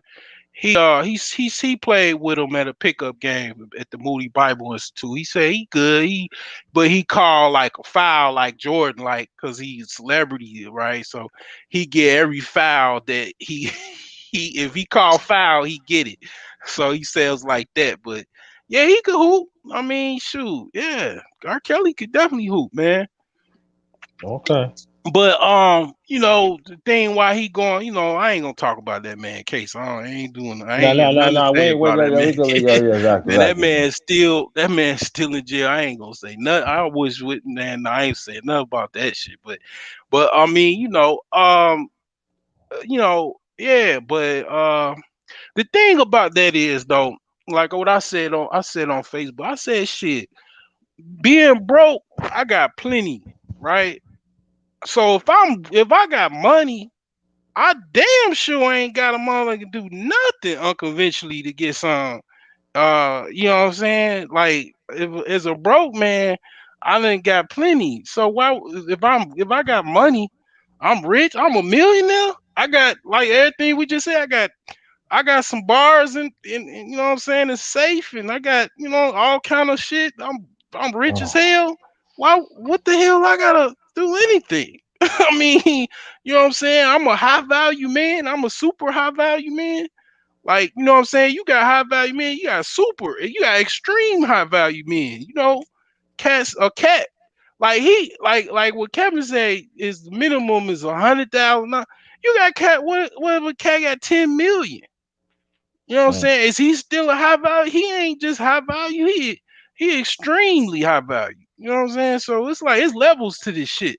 You know what I'm saying? So it's like I definitely a lot of that stuff, man, like it if you look at it, take the money out of it. You know what I'm saying? And you get a much different story. You know what I'm saying? If you take the money out of it. Take the money and the fame out the situation, you get a much different perspective from it. Cause it's like, these, and it's like these cats, man, I don't know. I mean, yo, it's like this, like, I don't know, this is what I say, right? I mean, I get some free game, I guess, free 99, but when you got a certain level and you want to deal with certain women on a lower level, a way lower level than where you are, um, you gonna have problems with that. You know what I'm saying? Unless you, even if you paying them, right? You gonna have problems if like things go a certain way and they see you left them, you left them in the wind or whatever, and they struggling. That's the nature of the beast. Like somebody gonna try to come up with a scheme or something to mess your name up or threaten you, try to blackmail you. Like, Chicago rough, man. Chicago, like, here's the thing, like, I don't know about anybody anywhere else, man. I heard Atlanta was rough too, but Chicago is like this, right? It's so small. If people know you and you out there like that, you out there, they gonna rob your ass if you able to get to. Like they gonna rob you. They gonna set up your family, everything. Chicago is very, very rough because a lot of people poor, a lot of people they don't like to see other people come up. You know what I'm saying? So it's like, you know, it's people, man. It's just scandalous, man. So you gotta definitely watch yourself. But it's like what I say with the whole like four types of men. You got rich men with no knowledge, so they just got riches, but they don't got no knowledge with it. You know what I'm saying? They ain't read no books. They not sitting around reading books trying to better themselves. They just want to party, kick it, and bullshit. That's just like a person that just was broke or whatever. You know what I'm saying? They just got the money with it now. Mhm. So then when they get the money, they want to deal with broke chicks. You get where I'm getting at? When you're rich and wealthy, you really should only be dealing with rich and wealthy chicks. Yeah. I'll repeat that again. If you're you it's like, not to be biblical, but it's equally yoked. So you got $10 million in the bank account and you on tour and you messing with a chick that's an intern, a college intern, you know, and things go a certain way, Of course they're gonna go that way because who are you dealing with? You know what I'm saying? You ain't got everything set up like it's supposed to be set up. You of course it's gonna go that way. I mean, you a rich man dealing with broke chicks. I mean, that you dealing with dummies with no money. You know what I'm saying? Because it's like that's universal. That's unisex. Like that diagram I gave in the four types of men, that's four types of women too. So you know, I hate to be classist, but you gotta stick with if you deal with women that are on a higher level. I think you minimize certain things as far as because it's like the way I look at it is that if you got a higher caliber of a woman, you gonna expect higher things. I mean, it depends though, because then you have I call it the Robin Givens effect, that'll throw a curveball at that situation, because Robin Givens, okay, she was an Ivy League woman, blah blah blah blah blah, and you know what I'm saying, she still, what I'm saying, took Mike Tyson through the ringer though. Took You him know to what the I'm damn saying? cleaners, man. Yeah, you know what I'm saying? So it's like it's it ain't nothing foolproof. But I mean, that's just how I would deal with it, you know what I'm saying? But I understand the temptation. Don't get me wrong. I understand the temptation. Yeah, I yeah. would not be surprised. I wouldn't be if I woke up tomorrow and and I got $10 million in my bank. I got 1,000 cash out or 10,000 cash outs for $1,000. Something crazy, right? I know for a fact, and if I make it well known and I publicize it and I just start, showcasing and showboating and shit, what you shouldn't do. Wealth is quiet. you know, Rich is loud. Like, I mean, if I did all that, of course I would expect somebody to be like, man, god damn, where the fuck she come from? Damn. I'm telling you, you man. know, I Man. mean, it'd be like some chick I Come dealt on, with man. You back ain't in. have to say Yeah, nothing, dog. yeah, You could yeah, be at the party like this, and you see the room just showing up us and say, "Yeah, yeah, what's up?" yeah, You don't have to do nothing. yeah. Fuck out of here. Or Mm-hmm. you could do it like that, like that. I'll be hearing some people on YouTube say, "Yeah, they need to. If a man wants me, he got to give me the bag." So I said, so this is I would do. Okay, you want the bag? Check it out though. Mm-hmm. I ain't talking no rich chick. I'm talking about a chick like, you know what I'm saying? Yo, check this out. Yeah, there's two Benjamins right there. You say you want the bag, right? But whoa. So that means I can do whatever I want to you. And after Mm-hmm. you finish, them two Benjamins are yours. You say you want that bag, right? Yeah. That's what you say, right? You Mm-hmm. want that bag? Yo, got it. Yo, let me do whatever I want. You know Mm-hmm. what I'm saying? In a respectable way. After we finish, the two Benjamins there for you. Mm-hmm. Yeah. You want that bag? That's what you Mm-hmm. say. Yeah. Mm-hmm. But you rich chicks, man, you not saying nothing, man. Like, yeah, how you? I be watching. I can see you. Oh yeah, I see you, broke genius. Mm-hmm. I see. You beat. I You beat wouldn't that. be I wouldn't be bro genius now. I'd be rich genius. I mean, You rich know, genius. I said rich, rich genius. Rich. but Yeah. at that point I'm rich genius. So then next thing you know, basically, man, everything. I mean, not everything, but like you say, yeah, like what you got, blah blah blah. If I okay, let's say, like I say, the whole thing. I wake up tomorrow, I got $10 million in the bank. All right. So if I just carried on and just been like, well, let me just showcase everything I got like these cats do. I go buy me a Hellcat. Not a regular Hellcat. I buy that red eye Hellcat. That's like 700 horses. You know what I'm saying? I go get me a Lambo, a Ferrari, and then I go buy me a house somewhere out here, whatever or wherever. And then I just broadcast everything on YouTube, man. And then I just try to like just go along with it and just go like party and everything. man, they'll rob my. And like, man, let's get this goofy mob. They Yeah, come that's get what I'm my ass saying, man. quick Yo, in a hurry. that's what Man, I'm like, man, saying. I know that nigga, man, blah, blah, blah. Man, Man, I'm listen, about to man. go take that Yo, that's what I'm nigga. saying, man. That type money, man. I wouldn't even leave in the day. I leave like during the nighttime. Nobody, zoop, yes. I'll leave Mm, at night. man, I'm not leaving no day. Ah, man, man, ain't I'm doing gonna that. tell you, I'm gonna be real with you. I would like see the thing with that is, I know how it is. See, I never really went nowhere, right? So I went to the Navy. I was gone for like a year, but I know so many people.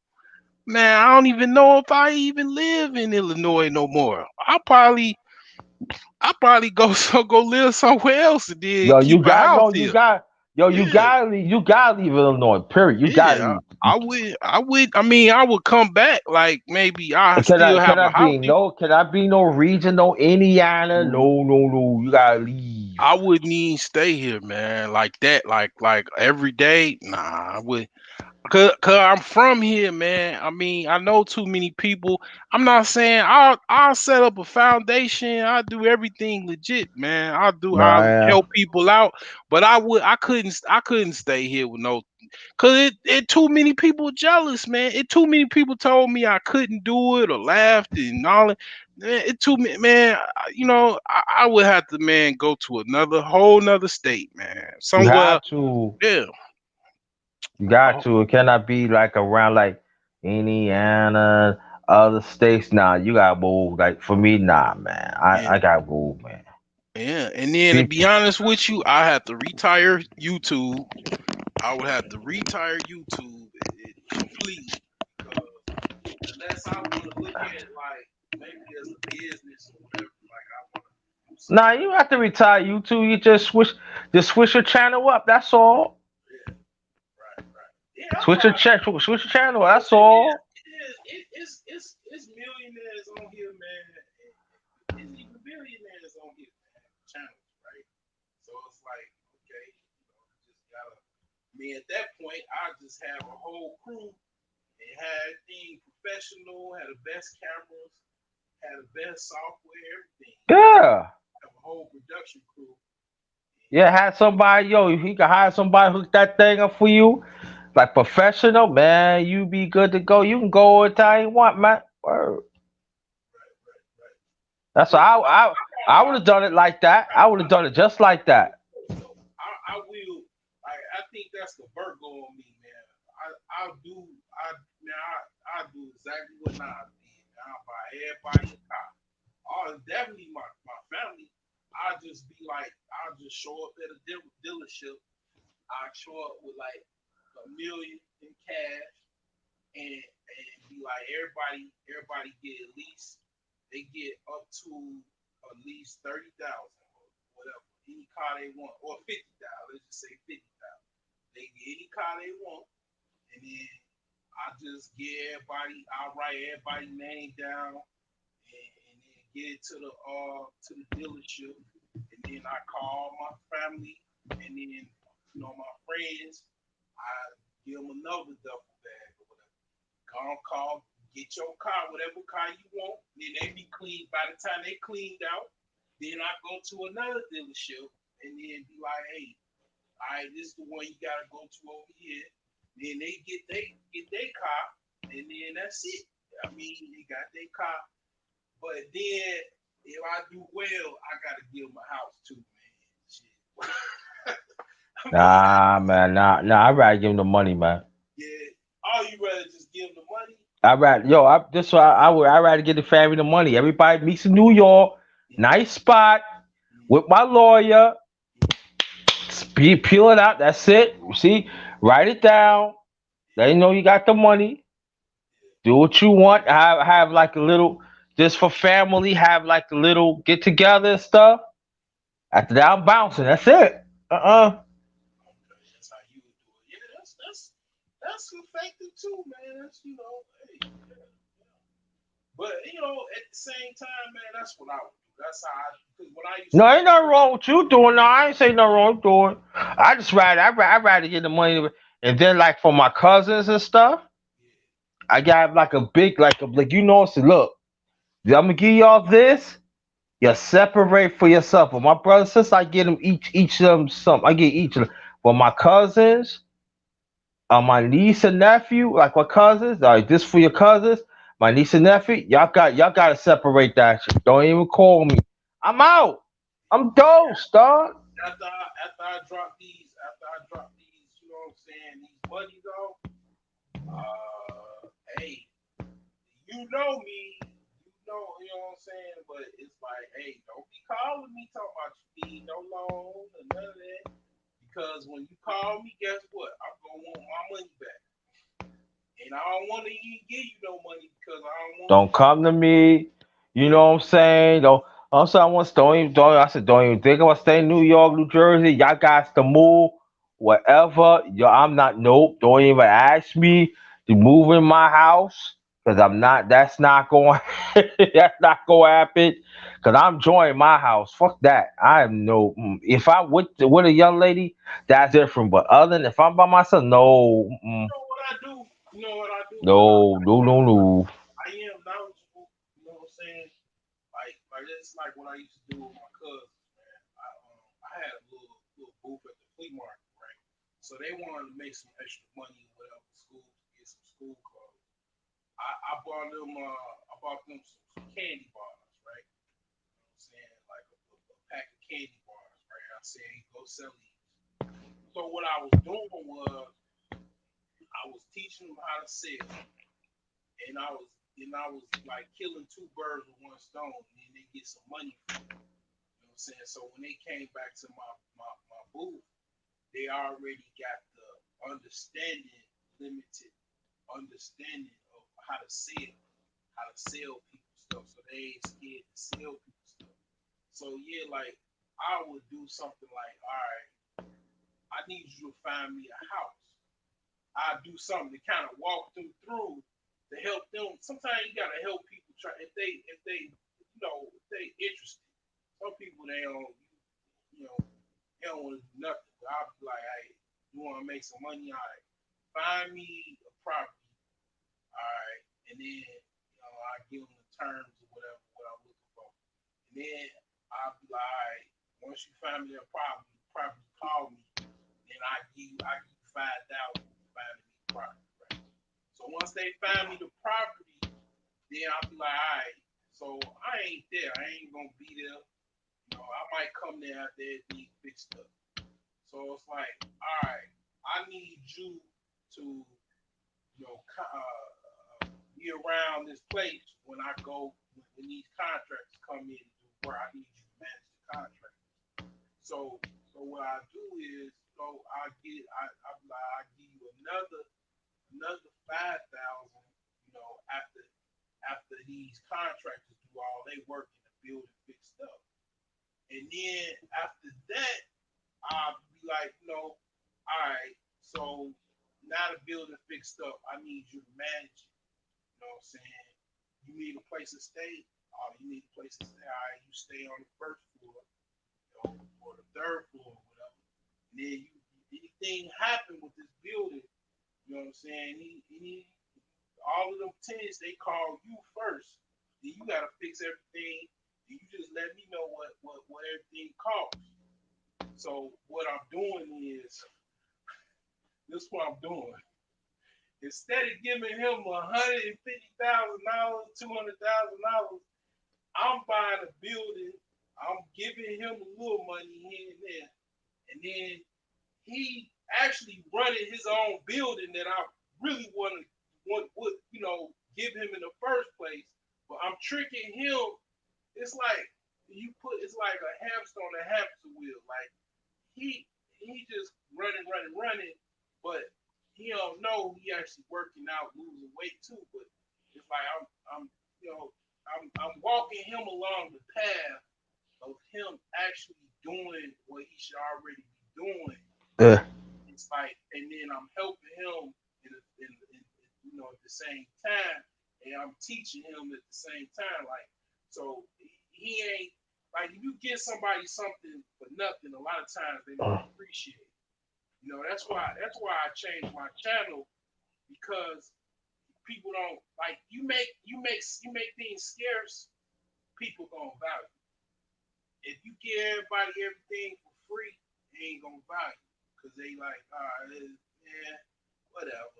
You know, it's like eating a whole bunch of ice cream with sugar. It's like, I want ice cream again. Yeah, I don't want any ice cream. But then, all right, you just give them a little small cup of ice cream, right? You give them a sample, and then they like, damn, I want some more ice cream. I think I want to buy me some, because I did like that ice cream. You know what I'm saying? Mm. So it's like, man, you people, you give away everything to somebody, man. You spoil them. They spoil right. Now they expect it. And they get salty. You cut them off.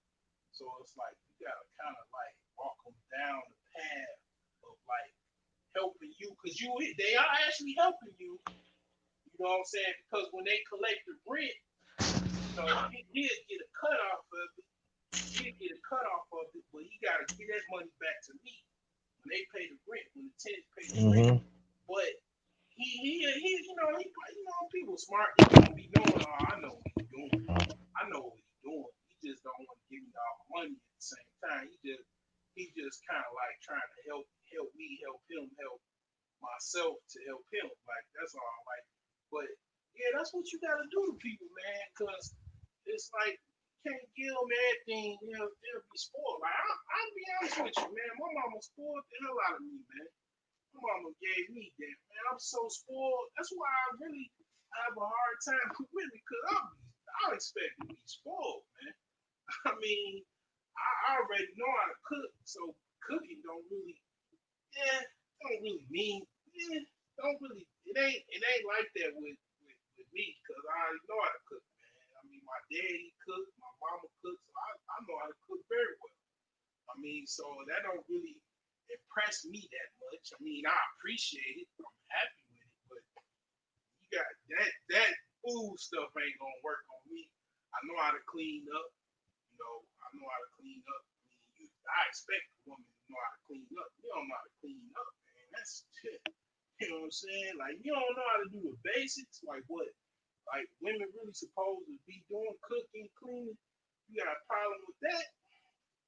That's just basic stuff. That's just the essentials. There ain't no advanced stuff. Like, advanced stuff would be like, you know, you actually know how to manage my books or manage my, my businesses that I have. You know, like for example, I got an aunt, right, that she used to manage my her husband's buildings. You know what I'm saying? She used to go collect rent. You know, if any repairs need to be done, she would help with that. That's advanced, like being a helpmate for your man type stuff. Like, you can't do the basics like cooking, cleaning, buying groceries. You know what I'm saying? Like, mopping and washing dishes and shit like that. That's fucking goddamn it, elementary shit. You know, you can't do the elementary shit. You damn sure ain't gonna be. You gonna have a problem with the advanced shit. You gonna have a problem with me. Period. You know what I'm saying? So it's like, like I say, I was spoiled by my mother.